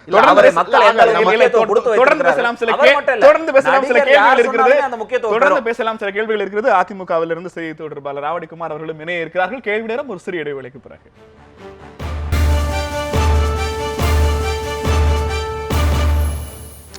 கேள்வி நேரம் தொடர்கிறது. அரசியல்வாதிகளை விமர்சிப்பதற்கு நடிகர்களுக்கு என்ன தகுதி இருக்கிறது என்ற பள்ளிக்கல்வித்துறை அமைச்சர் செங்கோட்டையனுடைய பேச்சு இன்றைய கேள்வி நேரத்தினுடைய விவாத பொருள். இன்றைய அமர்வில் நம்மோடு இணைந்திருக்கிறார் அதிமுகவினுடைய செய்தி தொடர்பாளர் ராவடிக்குமார் அவர்கள். நிகழ்ச்சிக்கு வரவேற்கிறோம். செங்கோட்டையன் அவர்களுடைய ஒரு செய்தியாளர் சந்திப்பில் தெரிவித்திருக்கிற கருத்துக்கள் தொடர்ச்சியாக சர்ச்சைக்கு உள்ளாகி இருக்கிறது. ஏன் கமலஹாசன் என்பதாலோ கருப்பழனியப்பன் என்பதாலோ ஜீவா என்பதாலோ கருத்து தெரிவிக்க கூடாதா? அவங்களுக்கு அந்த உரிமை இல்லையா? இல்லை, கருத்து தெரிவிப்பதற்கு எல்லாருக்கும் உரிமை இருக்குது. இந்திய நாட்டினுடைய பிரஜைகள், இந்திய நாட்டில் வசிக்கின்றவர்கள் கருத்து தெரிவிக்கிறாங்க. கருத்து தெரிவிப்பதற்கு எல்லாருக்கும் உரிமை இருக்குது. ஆனால் அந்த கருத்துக்கு பொறுப்பு இருக்கின்ற மனநிலை இருக்க வேண்டும். எது வேணால் பொத்தம் போக்கில் எது வேணால் சொல்லிட்டு போகலாம், நமக்கு சம்மந்தம் இல்லை. ஒரு படம் ரிலீஸ் ஆகிறதுக்கு முன்னே ஒரு பரபரப்பு உருவாக்குறதுக்கு ஏதாவது ஒன்று சொல்லிடலாம். மனநிலையில் நடிகர்கள் இருக்காங்க. இன்னும் அவரே ஒரு அந்த விஸ்வரூபம் படம் பிரச்சனை, விஸ்வரூபம் எடுத்த உடனே என்ன சொன்னார்? அவர் ஒரு மதத்துக்கு எதிராக கருத்துக்கள் அதில் இருந்ததால் பிரச்சனை வந்தது. ஆனால் அதை புரிந்து கொள்ளாமல் நான் இந்தியாவிலே இருக்க மாட்டேன், வெளிநாட்டில் போய் குடியேற போகிறேன், வெளிநாட்டு பிரஜையாக போகிறேன். ஆக ஒரு இந்த நாட்டையே துறக்கின்ற மனநிலையில் இருக்கின்ற ஒருவர் இந்த நாட்டில் இருக்கின்ற ஒரு கருத்து சொல்லுகின்ற பொழுது அதுவும் ஒரு முரண்பட்ட கருத்தை எந்தவித பொறுப்பும் ஏற்றுக்கொள்ளாமல், எந்தவித மக்களோடு அல்லது மக்கள் சார்ந்த பிரச்சனைகளோடு தன்னை இணைத்து கொள்ள விரும்பாமல், தன்னை ஒரு சர்வதேச குடிமகனாக, இன்னும் சொல்ல போனால் தன்னை ஒரு உல்லாச குடிமகனாக, தனக்கு எந்த ஒழுக்கத்திற்கும் தனக்கும் சம்பந்தம் இல்லை, தன்னுடைய குடும்பத்திற்கு சம்பந்தம் இல்லை, தன்னுடைய வாழ்க்கைக்கு சம்பந்தம் இல்லை என்று ஒரு மனநிலையில் வசிப்பவர் அல்லது வாழ்பவர் இதை சொல்லுகின்ற பொழுது அதை ஒட்டி தான் இந்த விமர்சனம் வருகிறது. இதே என்ன சொன்னதுக்கு அவர் பொறுப்பேற்றுக்கணுங்கிறீங்க, என்ன பொறுப்பேற்றுக்கலங்கிறீங்க? அவர் எந்த பொறுப்பு ஏற்றுக்கிட்டாரு? இதுவரைக்கும் சமுதாய பிரச்சனைகளில் அல்லது நாட்டு பிரச்சனைகளில் அல்லது மாநில பிரச்சனைகளில் ஏதாவது ஒரு நிலைப்பாட்டை அவர் எடுத்திருக்கிறாரா? அல்லது அவர் சொன்ன வார்த்தைகள் அல்லது அவர் பயன்படுத்திய சொற்கள் ஏதாவது இந்த சமுதாயத்திற்கு பயன்பட்டிருக்கிறதா? அவருடைய திரைப்படங்கள் வருகின்ற பொழுது அதனால் பிரச்சனைகள் உருவாகின்ற பொழுது அதை ஒட்டி அவர் கருத்துக்கள் தெரிவித்திருக்கிறாரே தவிர தன்னை விளம்பரப்படுத்திக் கொள்ளவும் தன்னுடைய அந்த விளம்பரப்படுத்தப்பட்ட நிலை தொடர்வதற்கும் அவர் இப்ப என்ன படத்தோட விளம்பரத்துக்காக கமலஹாசன் இப்படி பேசுறாரு? ஒரு நாயுடு என்ன ஒரு படம் எடுக்கிறாராமா, அதுக்கு அந்த படம் அதானே தெரியும். அது என்ன படம்? அதுல கூட ஒரு ஜாதியத்தை வலியுறுத்தி அது என்ன சர்ச்சையை உருவாக்க போறாரோ, அது அவருடைய படங்கள் எல்லாமே ஏதோ ஒரு வகையில் யாரோ ஒருவரை பாதிக்கின்ற அல்லது யாரோ ஒருவரை கமலஹாசனுடைய திரை விமர்சனம் குறித்த ஒரு மாற்ற வேண்டாம். என்னுடைய கேள்வி, செங்கோட்டையன் அவர்கள் இந்த கருத்தை சொல்வதற்கு கமலஹாசனுக்கு தகுதி இல்லைன்னா வேற யாருக்கு தகுதி இருக்கிறது? அவர் அப்படி என்ன விமர்சனம் முன் வச்சிட்டாருன்னு அதிமுக பதறு. நான் வாக்களிக்க மாட்டேன், வாக்களிப்பதை விரும்பவில்லை அல்லது வாக்களிப்பதற்கு வாக்காளர் பட்டியலில் தன்னுடைய பெயர் இருக்கிறதா என்பதை கூட நான் சரிபார்த்து கொள்ள மாட்டேன் என்ற ஒரு மனநிலையில் இருப்பவர் இன்றைக்கு இந்த மாநிலம் சார்ந்த அல்லது நாடு சார்ந்த ஒரு பொது பிரச்சனையில் கருத்து சொல்லுகிறது. ரொம்ப சிம்பிள், அவருடைய எந்த கண்டென்ட் உங்களுக்கு அப்ஜெக்ஷனபிள் மட்டும் சொல்லுங்க. எந்த கண்டென்ட் இல்ல, அவர் எந்த கண்டென்ட்லயும் தன்னை உட்படுத்தி கொண்டு வருவதில்லை. விளம்பரத்திற்காக மனம் போன போக்கில் அல்லது ஏதாவது ஒரு கருத்து உருவாகின்ற பொழுது அந்த கருத்து உருவாக்கத்திற்கு தனக்கு தொடர்பு இருப்பதை போன்ற ஒரு தோற்றத்தை உருவாக்கி தன்னை மிகைப்படுத்திக் கொள்வதற்காக சொல்லப்படுகின்ற வார்த்தை, எந்த வார்த்தையும் ஒரு பொருள் சார்ந்ததாகவோ அல்லது ஒரு கருத்தியல் ரீதியாக அந்த கருத்துக்கள் இருந்தாலும் அந்த கருத்துக்கும் இயல்பு வாழ்க்கைக்கும் தொடர்பில்லாத சமுதாயத்தினுடைய பிரதிபலிப்பாக இல்லாத கருத்தை அவர் சொல்லிக் கொண்டிருக்கிறார். அதைத்தான் ரொம்ப சிம்பிள். நீங்க உங்களுக்கு படம் ரிலீஸ் ஆகணும்னா நீங்க எதையாவது ஒண்ணு பேசுவீங்க, உங்க படத்துல ஒரு கான்ட்ரவர்சி இருக்கணும்னா நீங்க எதையாவது பேசுவீங்க. நீங்க எப்பெல்லாம் பொது கருத்து சொல்லிருக்கீங்களோ அப்பெல்லாம் ஏதோ உங்க படம் வரப்போகுதுன்னு அர்த்தம். படத்திலிருந்து ஓய்வு பெற்றவர்கள், திரைத்துறையிலிருந்து ஓய்வு பெற்றவர்கள் யாரும் பேட்டி கொடுப்பதில்லை. களத்தில் நிற்கிறவங்க அடுத்து படம் ரிலீஸ் ஆகிறவங்க மட்டும் சொல்லிட்டு இருக்காங்க. உங்களுடைய பர்சனல் லைஃப் எல்லாவற்றையும் விட முக்கியமானதுன்னு திரும்ப திரும்ப ஒரு வட்டத்துக்குள் கமலஹாசனை சுருக்கி இருக்கிறார் ராவடிக்குமார். எப்படி பார்க்கல? அதுக்கு மறுபடியும் அண்ணனுக்கு நான் திரும்ப ஞாபகப்படுத்த விரும்புகிறேன். ஏன்னா ஃபர்ஸ்ட் அவங்க இல்லை, இந்த கட்சி அவங்க இருக்கிற கட்சியே திரைத்துறையினரால் ஆரம்பிக்கப்பட்டு அவங்க வழி நடந்துட்டு வர ஒரு இயக்கத்தில் தான் அவங்க இருக்காங்க. அதனால் கண்ணாடி கொண்டுக்குள்ளேருந்து கல்லறிய வேண்டாம்னு தாழ்மையோடு கேட்டுக்கிறேன். இன்னொன்று, பொது கருத்து சொல்கிறதுக்கும் தனி மனித ஒழுக்கத்துக்கும் வித்தியாசங்கள் இருக்குது. நான் ஒரு சிட்டிசனாக என்னுடைய நாடு எப்படி இருக்குன்னா, நான் ஒரு டேக்ஸ் பேயர், எனக்கு ஓட்டு உரிமை இருக்குது. அப்போ என்னுடைய அரசியல்வாதி எப்படி இருக்கணுன்றதை விமர்சிக்கக்கூடிய எல்லா தகுதியும் உரிமையும் இருக்குது. இப்போ நீங்கள் ஓட்டு கேட்க வரும்போது நீங்கள் எப்படினாலும் இறங்கி கேட்குறாங்க இல்லையா? அப்போ கேட்குறவனுக்கான அந்த தேவைகளை பூர்த்தி செய்ய வேண்டியது அரசின் கடமை, அரசியல் தலைவர்களின் பொறுப்பாக அது இருக்குது. அதனால அவங்களுடைய தனிப்பட்ட இது என்ன, இதுக்கு என்ன தகுதி இருக்குது அப்படின்றது கேள்வி கேட்க, கருத்து சொல்ல என்ன தகுதி இருக்குன்றதை கேட்கனா, அப்போ நீங்கள் அரசியலில் வர்றதுக்கு என்ன தகுதி இருக்குன்றத மக்கள் சார்பிலையோ இல்லை மாற்று அணியிலிருந்தும் கேட்பாங்க. கேட்டால் என்ன சொல்லுவாங்க, களப்பணியிலேருந்து நாங்கள் செய்கிறோம். என்னென்னா இப்போ நீங்கள் ஒரு நடிகர்களாக இருக்காங்கன்னு வச்சுங்களேன். இப்போ கமல் சாரே இருக்காருன்னா அவர் ஏற்கனவே பார்த்தீங்கன்னா அவர் ரசிகர் மன்றமாக கூட இல்லை. நான் ரஜினி சாரோடைய ரசிகன், அது தெரியும். பட் வந்து கமல் சார் வந்து அவருடைய ரசிகர்களை வந்து ரசிகர் மன்றமாக இல்லாமல் நற்பணி மன்றங்களாக ஏற்கனவே மாற்றிட்டார். அவருடைய பிளட் டொனேஷன் அந்த மாதிரியான நிறைய சோஷியல் ஆக்டிவிட்டீஸ் அவங்க தொடர்ந்து பண்ணிட்டு தான் இருக்காங்க. இன்றைக்கு அண்ணன் அவருடைய பதில் என்னன்னா, நீங்க எதை சொன்னாலும் அதுக்கு பின்னாடி ஒரு அஜெண்டா இருக்கு, பிரச்சனை அவ்வளவுதான். உனக்கு அது கருத்து கிடையாது. உங்களுக்கு உள்ளூர ஒரு அஜெண்டா இருக்குது. அவர் அடுத்து ஒரு படம் எடுக்க போறாரு, அதுல ஏதோ ஒரு கான்ட்ரவர்சி இருக்குது. ஜல்லிக்கட்டுல இளைஞர்கள் திரண்டு இருக்காங்க, அவங்க சப்போர்ட்டை கிராப் பண்ண ட்ரை பண்றாரு. பப்ளிக்ல ஓபிஎஸ் சப்போர்ட் இருப்பதாக பேசப்படுகிறது, அதை கிராப் பண்ண ட்ரை பண்றாருங்கிற ஒரு டோனுக்குள்ள ஆவடிக்குமார் கமலஹாசனை சித்தரிக்க முற்படுறாரு. அதுக்கு உங்கள்ட்ட பதில் இருக்காங்கிறதா என் கேள்வி. எனக்கு தெரிஞ்சு கமலஹாசன் சாருடைய பாப்புலாரிட்டிக்கு அவர் வந்து இந்த கிராப் பண்ண வேண்டிய அவசியம் இல்லைன்றதுதான் நிதர்சனமான உண்மை. இவங்க எல்லாரும் அரசியல் எவ்வளோ அனுபவமோ அதை தாண்டி அவர் மக்கள் மன்றத்தில் மக்களால் அங்கீகரிக்கப்பட்டவர். 50 வருஷத்துக்கு மேலே அவர் இந்த மக்களோட திரையில் இருக்கார். என்ன ஒன்றா அந்த இம்பேக்ட் அதிகமாக இருக்குது. அதையும் உங்களுக்கு உடனடியாக அது பாதிக்கிற மாதிரியான ஒரு தோட்டத்தை ஏற்படுத்துறதுனால இன்னைக்கு வந்து அவங்க அந்த கருத்தை முன்வைக்கிறாங்க. பழனியப்பன் சார் இல்லை அவர் பேசுள்ள கண்ணாடி வீட்டுக்குள்ளிருந்து கல்லெறிகிறாரு.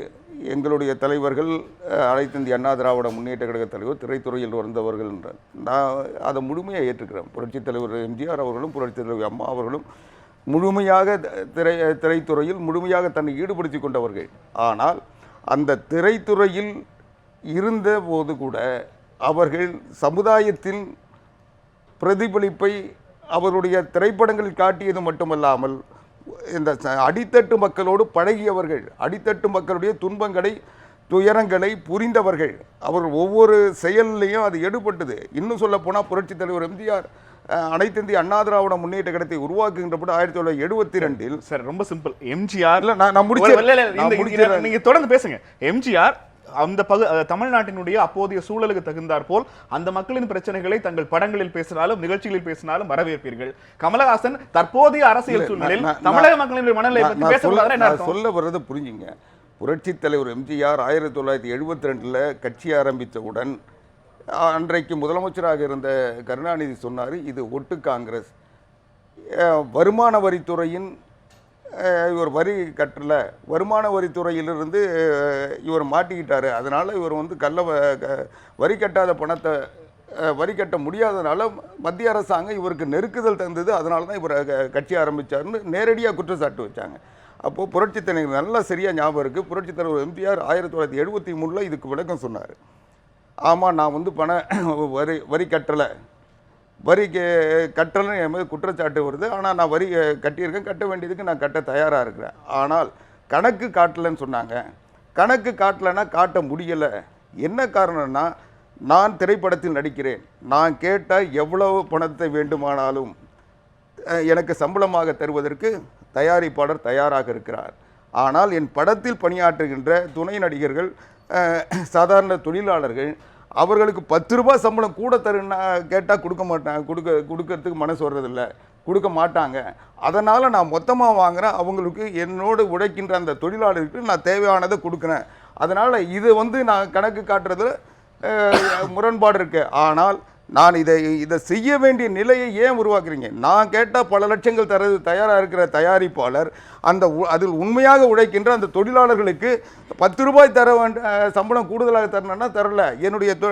எனக்காக உழைக்கின்ற அந்த தொழிலாளர்களுக்கு நான் இதை தவிர வேறு எப்படி அவங்கள திருப்திப்படுத்த முடியும்னு சொன்னார். அதுதான் அந்த தேவைகள் தனக்கு மட்டும் என்ற சிந்தனை இல்லாமல் அந்த படத்தில் நடிக்கின்ற அத்தனை பேருடைய நன்மையும் கருதி புரட்சித் தலைவர் எம்ஜிஆர் செயல்பட்டார். அது போலவே இந்த நாட்டில் இருக்கின்ற அடித்தட்டு மக்கள் இன்றைக்கு நடிப்பு துறையில் கேள்வி இணைவதற்கு முன்பாகவோ அதிமுகவில் தொடங்குவதற்கு முன்பாகவோ அவர் அரசியல் பேசி இருக்கிறார், தனது படங்களில் பேசி இருக்கிறார், விமர்சனம் செய்திருக்கிறார். ஆனா இதையெல்லாம் மத்தவங்க செய்யக்கூடாதுன்னு அதிமுக செய்யக்கூடாதுன்னு சொல்ல NS கிருஷ்ணன் திரைப்படத்துறையில் இருந்தார். NS கிருஷ்ணன் இந்த நாட்டினுடைய அடித்தட்டு மக்களுடைய பிரச்சனைகளை எடுத்து வச்சார். MR ராதா சமுதாயத்தில் இருக்கின்ற நலிவுகளை எதிர்ப்பதற்கு இதை பயன்படுத்தினார். அதை போலவே ஒவ்வொரு நடிகரும் இந்த சமுதாயத்தின் அடித்தட்டில் இருக்கின்ற மக்களுடைய உணர்வுகளை உள்வாங்கி வைத்துக்கொண்டு அதை திரைப்படங்களில் வெளிப்படுத்துகின்ற பொழுது அவர்கள் மீது மக்களுக்கு ஒரு ஈர்ப்பு கிடைத்தது. தங்களுடைய பிரச்சனைகளை அவர்கள் முன்வைக்கின்ற போது அதை ஏற்றுக்கொண்டோம். ஆனால் இன்றைக்கு எதை பற்றியுமே கவலைப்படாமல் ஏதோ தன்னுடைய படம் வருகின்ற பொழுது ஒரு பிரச்சனையை உருவாக்குவதும் விளம்பரம் தேடுவதும் நடிகர்கள் முயற்சிக்கின்ற நடிகர்களை மட்டும்.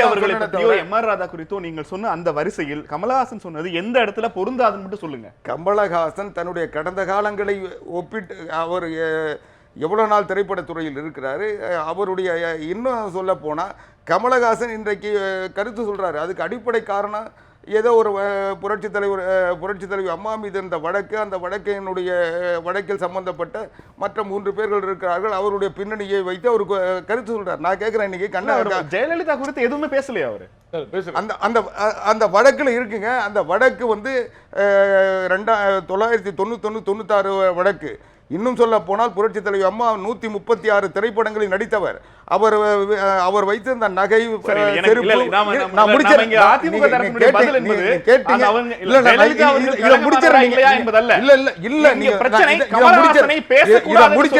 கமலஹாசனை கருத்து சொல்வதற்கு எந்த உரிமையும் இல்லை. இந்த தார்மீக ஒரே முடிச்சிடுறேன். அந்த திரைப்படங்களில் நடித்த போது நடித்த அந்த நகைகள், அந்த புடவை, செருப்பை கூட இந்த வழக்கில் சேர்த்திருக்காங்க. இதே நிலை கமலஹாசன் தன்னுடைய வருவாயை இன்னைக்கு கணக்காட்டிருக்காரா? அவருடைய வைத்திருக்கின்ற பொருட்கள் அல்லது சொத்துக்கள் அவருடைய வருவாய்க்கு உட்பட்டதா? இன்னைக்கு இவர் வந்து அடுத்தவங்களை கருத்து சொல்றாரு. அவருடைய இன்னைக்கு வருவாய் எப்படி வந்ததுன்னு அவர் விளக்கம் சொல்லுவார். தொடர்ந்து பேசலாம் குமார் சார். கருப்பணன் இதுதான் திரைப்படத்துறையில எல்லாருக்கும் அந்த குறைபாடு உண்டு. வழியில் அதான் புரட்சி தலைவர் இந்தியா காலத்திலே ஆவடிக்குமாருடைய பதில், அரசியல்வாதிகள் பொதுவாக கலைஞர்களை எப்படி பார்க்கிறார்கள் என்பதற்கான ஒரு பதில். இதை எப்படி பார்க்குறீங்க? இல்லை, ஆவடிக்குமார் அவர்கள் சொன்னதில் வந்து என்னன்னா, முதல்ல என்எஸ்கே அவர்கள், எம்ஜிஆர் அவர்கள் அடித்தட்டு மக்களை பிரதிபலிச்சாங்க அப்படின்னா கமலஹாசன் பிரதிபலிக்க அர்த்தமாகுது, பிரதிபலிக்கலைன்னு அர்த்தமாகுது. கமலஹாசன் பிரதிபலிச்சிருக்காரு. இந்த நாட்டில் முதல்ல மண் அள்ளாதீங்க, மண் அள்ளுனா வந்து வீணா போகிறோம், தண்ணி இல்லாமல் போகுதுங்கிறத 8 வருஷத்துக்கு முன்னாடி தசாவதாரத்தில் முதல்ல கமலஹாசன் தான் சொன்னார், பூராங்கிற கதாபாத்திரத்தில். அப்படி அடித்தட்டு மக்களுடைய பிரச்சனைகளை அவர் எப்பொழுதும் எல்லா படத்துலையும் எங்கெல்லாம் வாய்ப்பு இருக்கும் அந்த படத்தில் எல்லாத்தையும் பவுண்டரியில் பேச, ராஜபார்வை படத்தில் போய் மண்ணல்றதை பேச முடியாதுல்ல. எந்த படத்தில் வாய்ப்பு இருக்கோ வாய்ப்பு இருக்கும்போது சொல்லியிருக்காரு, அதை வந்து ரிஃப்ளெக்ட் பண்ணியிருக்காரு. அது ஒன்று. அதனால நம்ம அப்படி வந்து அவர் வந்து படமே இல்லை அப்படி சொல்ல முடியாது. இன்னொன்னா உடனே வந்து அவனை வந்து நீ ஒழுக்கம் இல்லாதவன் ஆரம்பிக்கக்கூடாது. காரணம் ஒழுக்கத்துக்கு டெஃபினேஷன் இல்லை இல்லையா? வள்ளுவனே வந்து வாய்மை எனப்படுவது யாதனின்கிறான், ஆனால் ஒழுக்கம் எனப்படுவது யாதனின்னு ஒரு இடத்துலையும் சொல்லல. காரணம் ஒழுக்கம் ஆளுக்கு மாறுபடும், 2000 வருஷத்துல மாறும்னு வள்ளுவனுக்கு தெரிஞ்சிருக்கு. ஒழுக்கத்துக்கு எப்படி நீங்க டெஃபினேஷன் டிஃபைன் பண்ணுவீங்க? உங்களுக்கு ஒழுக்கமா இருக்கு, அங்கிருந்து பார்க்கும்போது எனக்கு கருத்து சொல்றதுக்கு ஒரு அஜெண்டா இருக்குன்னு சொல்றாரு. அதனால அதை சொல்ல வேண்டாம் கமலஹாசன் மேல. நீங்க தனிப்பட்ட கமலஹாசன் விவாதத்துக்கு கூப்பிடுங்க, அவர் மேல கருத்து வைங்க, அதெல்லாம் செய்ய. உடனே எடுத்தோன்னே என்ன உன்னை பத்தி எனக்கு தெரியாது அப்படின்னு ஆரம்பிக்கக்கூடாது. அதனால கமலஹாசன் அவர்கள் இன்னைக்கு கருத்து சொல்வது சரிதான், சொல்லத்தான் வேணும். கமலஹாசன் மட்டும் இல்ல, எல்லோரும் சொல்லணுங்கிற நம்ம. உங்களுக்கு சபாஷ் நாயுடு ஒரு படம் வருது, அவர் 24ஆம் தேதி பிரஸ் மீட்ல கிளியரா சொல்றாரு, அந்த படம் எப்பன்னு தெரியல, அவர் ஒரு விபத்தை சந்திச்சு அந்த படம் நடக்கல, நின்னு போச்சு அந்த படம், அவர் உடல்நிலை சரியில்லாம இருந்தாரு, இனிமே எப்ப ஆரம்பிச்சு எப்ப முடிப்பாருன்னு தெரியல, மும்மொழி படம் அதெல்லாம் தெரியல. கமலஹாசன் அவ்வளவு சின்னதா கொண்டு போய் வந்து உலகக்குள்ள அடைக்க வேண்டாம்னு நினைக்கிறேன். கமலஹாசன் வந்து இதர நடிகர்கள் போல வந்து கரெக்டா வந்து ரிலீஸுக்கு ஒரு வாரம் முன்னாடி வந்து அரசியல் வரேன்னு சொல்லவே மாட்டார். அந்த வேலையை அவர் செய்யவே மாட்டார். நம்ம அதெல்லாம் எல்லாவற்றையும் ஒரு சந்தேக ஆரம்பிச்சா எல்லாத்தையும் சந்தேக கூடாது. நம்ம அவர் அந்த நீங்க சொன்ன பதில் இருக்கிற உண்மை என்னன்னா, ஆவடிக்குமார் சொன்னது அவர்கள் ஏதோ ஒரு வகையில உண்மை. அதான் நான் இன்னும் அஜெண்டா இன்னொன்று வேற ஒன்று இருக்குன்னு நினைக்கிறேன். என்னன்னா, கமலஹாசன் அவர்கள் ட்விட்டர்ல தொடர்ந்து செயல்படல. இப்பதான் ரீசெண்டா வந்து ஆமா இல்ல இருக்காரு, ரொம்ப வருஷமா இருக்காரு. ஆனா இப்படி ஒரு நாளைக்கு 9 ஸ்டேட்டஸ் போட மாட்டாரு. அவர் அப்பப்போ போடுவார், அவர் படம் சம்மந்தப்பட்ட போடுவார். கணேஷ் இடைவேளைக்கு முன்னாடி பேசிக்கிறோம் சொல்லிட்டு இருந்தார். அவர் வந்து கமலஹாசன் சொன்னதால் அது கவனிக்கப்படுகிறது அப்படின்னு. கவனிக்கப்படலை. அவர் வந்து 10/5/2016 எலெக்ஷனுக்கு அன்னைக்கு ஒரு ஸ்டேட்டஸ் போடுறாரு. அவர் மேடை விவேகம் இல்லாத பிலிப்பைன்ஸை போல, அமெரிக்காவை போல தமிழ்நாடும் உலகத்தோடு ஒத்து வாழப்போகிறதான்னு கேட்குறாரு. யாருமே கவனிக்கலத. அவர் அன்னைக்கு அந்த நிலைப்பாடெலாம் இருந்திருக்காரு. அதாவது மேடை கிளியராக இருக்குது. அதில் எலெக்ஷன் ரிசல்ட் வரதுக்கு முன்னாடி போடுறாரு அதை 10/5/2016. ஆனால் என்னன்னா அதுக்கு அடுத்து தொடர்ச்சியா அதையே அவர் போட மாட்டேங்கிறாரு. 10/5க்கு அப்புறம் திருப்பி அடுத்த ஸ்டேட்டஸ் எப்போ வருதுன்னா 22ஆம் தேதி தான் போடுறாரு. 22ஆம் தேதி உட்காந்து எல்லாரும் சபாஷ் நாயுடு ஸ்கிரிப்ட் படிச்சுக்கிட்டு இருக்காங்க. அந்த போட்டோ தான் போடுறாரு. இப்படி மாசத்துக்கு 6, 8, 10ன்னு போடுறாரு. கருத்தை சொல்லிட்டு தான் வந்திருக்காரு. ஆனால் கவனிக்கப்படலை. இப்போ என்னன்னா அவர் குறி வச்சு அடிக்கிறாரு. அதனால அவரை குறி வச்சு அடிக்கிறாங்க எல்லாரும். ஓகே, இல்லை இப்போ குறி வச்சு அடிக்கிறதுங்கிறதுக்கு ஒரு காரணம் இருக்கணும் இல்லையா? இருக்கு. அது என்னன்னா எனக்கு தெரியல எப்படின்னா, அவர் வந்து இந்த மெரினா மாணவர்கள் போராட்டத்துக்கு அப்புறம் தான் ஸ்டாண்ட் எடுக்கிறாரு பொலிட்டிக்கலா. அதுவரையும் வந்து அவர் பொதுவாக என்ன சொல்லியிருப்பாருன்னா, கடவுள் இல்லைன்னு நான் சொல்லலை, இருந்தால் நல்லா இருக்கும் கிரேம்பாரு. அது நமக்கு அதுக்கு உரை எழுதுறதுக்குள்ளே வயசாயிடும். அது என்ன முடிவுக்கு வர முடியாது. நம்ம இதை போல ஸ்டேட்டஸ் எழுந்தவர் கிளியரா ஸ்டாண்ட் எடுக்கிறாரு. ப்ரெஸ்ஸை சந்திக்கிறாரு, இப்படி ஒரு குழப்பம்னு சொல்றாரு, முதல்ல சொல்லிடுறாரு எனக்கு வந்து படமெல்லாம் ஒன்று ரிலீஸ் இல்லை, நான் அதுக்கு வரல, எனக்கு ஒரு தார்மீக கோபம் இருக்கு அப்படின்னு சொல்றாரு. சொல்லி முடிச்ச உடனே பொன் ராதாகிருஷ்ணன் அவர்கள் கமலஹாசன் சந்திக்கிறாரு. நீங்க அதெல்லாம் சேர்த்து பார்க்கணும். முடிச்ச உடனே பொன் ராதாகிருஷ்ணன் சந்திக்கிறாரு. ரெண்டு பேரும் என்ன பேசிக்கிறான்னு சொல்லல, ரெண்டு பேரும் மரியாதை நிமித்தம் ஆளுநர் சந்திச்சா சொல்லலாம் மரியாதை நிமித்தமான சந்திப்புன்னு. பொன் ராதாகிருஷ்ணன் கமலஹாசன் என்ன மரியாதை நிமித்தமான சந்திப்புன்னு புரியல எனக்கு. சந்திச்சாங்களா? சந்திச்சதுக்கு அப்புறம் கிளியரா பாரதிய ஜனதா கட்சி என்ன நிலைப்பாடு எடுக்குதோ அதை எல்லாம் கமலஹாசன் எடுக்கிறார். நான் சேர்ந்துருக்காங்கன்னு சொல்லல, சேர்ந்து இல்லாம தான் நல்லா இருக்குன்னு நான் நினைக்கிறேன் கமலஹாசன் மாதிரி. ஆனா அதெல்லாம் சேர்ந்து இருக்கிறாரு. ஒட்டியே இருக்கு, எல்லாமே ஒட்டியே இருந்தா கரெக்டா எங்க முடிவுக்கு வருதுன்னா, எப்பொழுது பாரதிய ஜனதா கட்சி இருக்கிற நிலைப்பாடுக்கு எதிராக சுப்பிரமணிய சாமி சொல்லுவாரு, அதே மாதிரி கமலஹாசன் நிலைப்பாடுக்கு எதிராக சுப்பிரமணிய சாமி சொல்றாரு. இது என்னடா எங்கேயோ கருகிற வாசம் வருதுன்னு எனக்கு தோணுது. புரியுதா? நான் இது இன்னும் ஆமான்னு சொல்லல, இல்லாம இருந்தா நல்லா இருக்குன்னு நான் நம்புறேன் கமலஹாசன் மாதிரி. இதுதான் அஜெண்டாவோன்னு எனக்கு குழப்பமா இருக்கு. உடனே சொல்லிட முடியாது உடனே இப்படிதான் செய்யறாருன்னு. பட் ஆனா ஒரு பர்டிகுலரா ஒரு ஸ்டாண்ட் வச்சு அதை அவர் செய்கிறாருன்னு நீங்க சொல்றீங்க. ஆனால் அதை செய்வதற்கு கமலஹாசனுக்கு உரிமை இல்லைங்கிற அதிமுக தரப்புக்கு உங்களுக்கு பதில் என்ன? அதைத்தான் சொல்றேன். குமார் சார் வழக்கு வித்து தீர்ப்பு வர்ற அன்னைக்கு முதல் நாள் வரையும் தொடர்ந்து எல்லா விவாதங்கள்லையும் திரு ஓபிஎஸ் அவர்கள் வந்து தனியாக பிரிச்சுக்கிட்டு போய் வேற ஒரு குழப்பத்தை ஏற்படுத்துறாரு அந்த கட்சிக்குள்ள. நான் தாங்கிறாரு, அவர் ஆதரிக்கிறாங்க. அது குறிப்பாக சமூக வலைத்தளங்களில் வராது வந்த மாமனியா ஓபிஎஸ் கொண்டாடப்படுறாரு. ஒரே நாள் ஒரு ராத்திர தியாகி ஆயிட்டார் அவர். சரியா? நமக்கு எல்லாரும் தெரியும். என்ன அது போன வர வரையும் சொல்லவே இல்லை, நீங்கள் திடீர்னு ஒருத்தர் கொண்டு நிப்பாட்டுறீங்க, அப்படி நமக்கெல்லாம் குழப்பமாயிடுச்சு. ஆக்குறாங்க, நிற்கிறாங்க, எல்லாம் பண்ணுறாங்க. சரியா? அப்போ வரையும் ஆவடிக்குமார் அவர்கள் போல திரு சசிகலா அதிமுகன்னு சொல்லிக்கிட்டு இருந்தவர்கள் எல்லோரும் என்னன்னா தெளிவாக திமுக தான் அதுக்கு காரணம், திமுக தான் காரணம், வெளிப்படையாக எதையுமே சொல்ல மாட்டேங்கிறாங்க. நீங்கள் சொல்லுங்கன்னு எல்லாம் கேட்குறீங்க தொலைக்காட்சியில், அவங்க திமுக காரணங்க, அது பெரிய காரணங்கிறங்க. சசிகலா அவர்களே திரும்ப சசிகலா அவர்கள் என்ன சொல்கிறாங்க, உங்களுக்கு தெரியாதா, நீங்கள் புத்திசாலி இல்லையா அப்படிங்கிறாங்க. அவங்க வாயிலும் சொல்லவே மாட்டேங்கிறாங்க. தீர்ப்பு வருது, வந்தன்னைக்கு காலையில் நான் திரு ஆவடிக்குமார் அவர்களை பார்த்து மிக மகிழ்ந்தேன். தொலைக்காட்சியில் ஒரு கருப்பு சட்டையை மாட்டிட்டு வந்து ஒரு 10 நாள் அமைதியாக இருந்தார் பாருங்க. ஆரம்பிச்சாரு காலையில், இதெல்லாம் மத்திய அரசாங்கத்துறை மோசமான செயல்பாடுகளுக்கு தெரியாதா, நீங்கள் என்ன செஞ்சீங்கன்னு அப்படின்னு. அப்போ எல்லோருமே அதை சொல்வதற்கான ஒரு சின்ன கால அவகாசம் எடுத்துக்க வேண்டியது இருக்கு. அவர்களுக்கு தெரியாதா? அதுக்கு முன்னாடி சொன்னாங்களா? அவசரப்பட்டு சொல்லிட வேண்டாம். சரியான நினைக்கிறேன். நீங்கள் கருப்பு சட்டை போட்டது எனக்கு ரொம்ப உற்சாகமாக அதை சொன்னீங்க. நீங்கள் அல்ல, நீங்கள் ஒன்று சொல்லி முடிச்சிடறேன். திரு அன்வர் ராஜா அவர்கள் நேரடியாக குற்றச்சாட்டு வச்சாரு, தொலைக்காட்சியில் ஸ்ட்ரைட்டா சொல்றாரு, பாரதிய ஜனதா கட்சி தான் ஓ பன்னீர்செல்வம் அவர்களை தேர்ந்தெடுத்துன்னு சொன்னாரு. அது வரையும் சொல்லவே இல்லை, திமுக சொல்லிட்டு இருந்தாங்க. அப்ப இது பட்டவர்த்தமா கிளியர் ஆயிடுச்சு. இப்போ இது அந்த மாதிரி ஒரு கிராஸ் கொஸ்டின் மட்டும், ஆவடிக்குமார் அவர்கள் சொன்னதை விடவும் மோசமான ஒன்றை நீங்கள் முன்வைக்கிறீர்கள். என்னன்னா, கமலஹாசனுடைய பின்னணி, கமலஹாசனுடைய ஒழுக்கம், கமலஹாசனுடைய திரைப்பட எதிர்பார்ப்பு, இந்த காரணங்களுக்காக அவர் ஒரு கருத்தை சொல்கிறார் என்கிற குற்றச்சாட்டை விடவும் மோசமானது கமலஹாசன் ஒரு கட்சியினுடைய கருத்தியல் குழலாக அவர் செயல்படக்கூடும் என்கிற கருத்து, இதை விட மோசமானது இல்லையா? நான் சந்தேகிக்க தான் சொல்றேன், பண்றான்னு சொல்ல அவர் சொல்ற மாதிரி தான் சொல்றேன். கடவுள் இல்லைன்னு தான் நானும் சொல்றேன், இருந்தா நல்லா இருக்குங்கிறேன். அந்த மாதிரி இதெல்லாம் கமலஹாசன் இருந்துடக்கூடாது. ஒட்டி பார்த்தா எனக்கு பழனிபடம் நேரடியான கேள்வி, கமலஹாசன் முன்வைக்கிற கண்டென்ட்ல உங்களுக்கு என்ன மாறுபாடு இருக்கு? கமலஹாசன் முன்வைக்கிற கண்டென்ட்ல என்ன மாறுபாடு இருக்குன்னா, நீ அதாவது கணேஷ் அவர்கள் சொன்னது போல, நாராயண் சார் சொன்ன போல வந்துருங்க. நீங்க என்ன செய்றீங்க, எல்லாத்தையும் சொல்லிட்டு கமலஹாசன் அவர்களுக்கு தகுதி இருக்கானா நான் இருக்குங்கிறேங்க. இது என்ன சார் வாதம்? யாராவது கரு சொன்னா நீ வந்து உட்கார்ந்து சொல்ற மாதிரி இருக்கு. நான் உங்களை கூப்பிடல, நான் ஜீவா சொன்னா ஜீவாவை கூப்பிடுவேன், வாங்க ஜீவான்னு. ஜீவாவை கூப்பிட மாட்டேன். கமலஹாசன் அவர்கள் எதுக்கு சொல்றேன்னா, நீங்க வந்து அரசியல் வரக்கு பயமா இருக்கு சொல்றீங்க. நான் கிளியரா ஒன்று சொல்லிடுறேன். கமலஹாசன் பத்தி என்ன ஸ்டாண்ட் அவர் எடுக்கிறாரு சொல்ல கேட்க விரும்புறீங்க இல்லையா? கமலஹாசன் அதாவது எல்லாவற்றை பற்றியும் கருத்து சொல்றாரு கமலஹாசன். நல்லா சொல்லலாம், எல்லாருக்கும் சொல்லலாம். அதில் இவர்கள் எல்லாத்துலேருந்து மாறுபடுறேன்னா கண்டிப்பாக அவர் சொல்லணும்னு. கமலஹாசன் இன்னைக்கு இந்த கட்சி சார்பாக பேசுகிறாரு நான் சொல்லவே இல்லை. நீங்கள் என்ன அந்த குற்றச்சாட்டு தள்ளாதீங்க. நான் வந்து இந்த நானும் கட்சி சார்புன்னு சொல்லல. சொல்லிட்டு இப்ப சொல்ல இல்ல இல்ல சார், இல்ல அவர் அதெல்லாம் நான் பாக்குறேன். வெறும் பார்வையா பார்த்தா அங்க தெரியுது மாதிரி அவர் ஒரு கோரிலேஷன் பண்றாரு சில விஷயங்கள். இதெல்லாம் அப்படித்தானே சார் புரியும் எப்பவுமே. தனித்தனி அதாவது கொஞ்சம் அவர் அரசியல்வாதி மாதிரி புரிஞ்சுக்கிறார், வேற ஒண்ணும் இல்ல. அம்மா கொஞ்சோண்டு கடுகு எடுப்பா, அதுக்காக கடுகு சட்னி வைக்க போறது இல்ல. கொஞ்சோண்டு வெங்காயம் எடுப்பா, கொஞ்சோண்டு தக்காளி எடுப்பா. சட்டியில போடும்போது தான் தெரியும், ஆகா தக்காளி சட்னி வைக்க போறா போல இருக்கு. அந்த மாதிரி அப்படிதான் பார்க்கணும். திரும்ப வர சொல்லுங்க சார். அதாவது கமலஹாசன் நம்ம கிட்டத்தட்ட ஒரு 40 நிமிஷம் பேசிட்டு இருக்கோம். உண்மையிலேயே கமலஹாசன் சொன்னது எது பிரச்சனை ஆகிருக்குன்னு கேட்டதுக்கு யாருமே பதில் சொல்ல. அவர் நேரடியாக சொன்னார், இந்தியா டுடேல லைவ்ல கிரிமினல் காங்க்ளமரேட் சொன்னார். அதாவது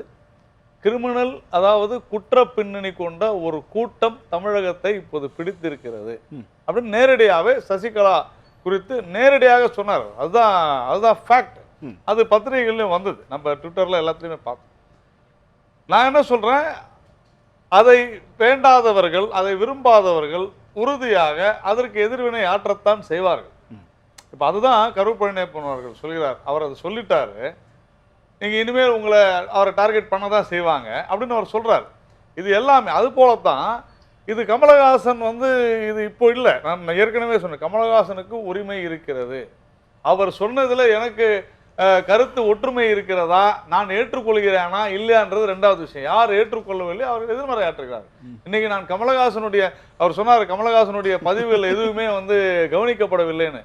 தொடர்ந்து பார்த்தீங்கன்னா நம்முடைய நியூஸ் 7ல தொடர்ந்து நாம் பல விவாதங்கள் இது குறித்தே நம்ம தொலைக்காட்சி நடத்திருக்கிறோம். எனக்கு ஒரே விஷயம், எனக்கு ரொம்ப ஆச்சரியமான விவாதமாக இருக்கிறது. ஒருவேளை இந்த நிகழ்ச்சியை இந்த நிமிடத்திலிருந்து ஒருவேளை யாரேனும் நேயர் பார்க்க தொடங்கினால், சுப்பிரமணிய சுவாமி பாஜக கமலஹாசனுக்கு எதிரான ஒரு நிலைப்பாட்டை எடுத்திருக்கிறார்.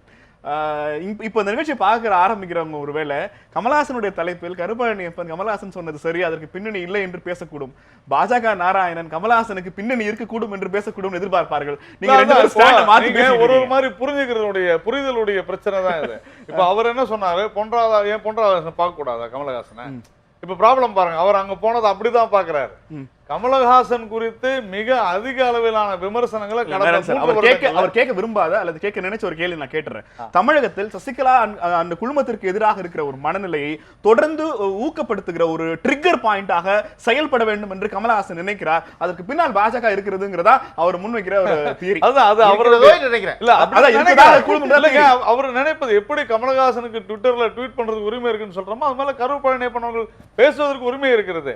அதை வந்து நான் இல்லைன்னு தான் சொல்ல முடியும். ஏன் என்று சொன்னால் கமலஹாசன் வந்து பல்வேறு, இப்போ உதாரணத்திற்கு ஸ்வச் பாரத்தினுடைய ஒரு அம்பாசிடரா கூட அவர் இருக்கிறார். ஆக்சுவலா கமலஹாசன் இருக்கிறார். அந்த நேரம் சொல்றதுக்கு தொடர்ந்து வலுவா ஆதாரங்கள் நான் மறுபடியும் சொல்றேன். ஏன் தவறு என்ன இருக்குது, ஏன் உங்களுக்கு என்ன ப்ராப்ளம்? அந்த அதான் நீங்க முடிக்க விடல. இப்ப என்ன பிரச்சனை, அந்த நேரத்துல கூட கமலஹாசன் தன் உள்ளத்திலிருந்து மக்களுக்கு ஆதரவான கருத்துக்களை முன்வைக்கிறார்னு ஆரம்பிச்ச விவாதம் பின்னால் பாஜக இருக்கிறதுங்கிற ஒரு கருத்து முடிக்க போகிறேன். இப்ப அதான் முடிக்க போறேன்.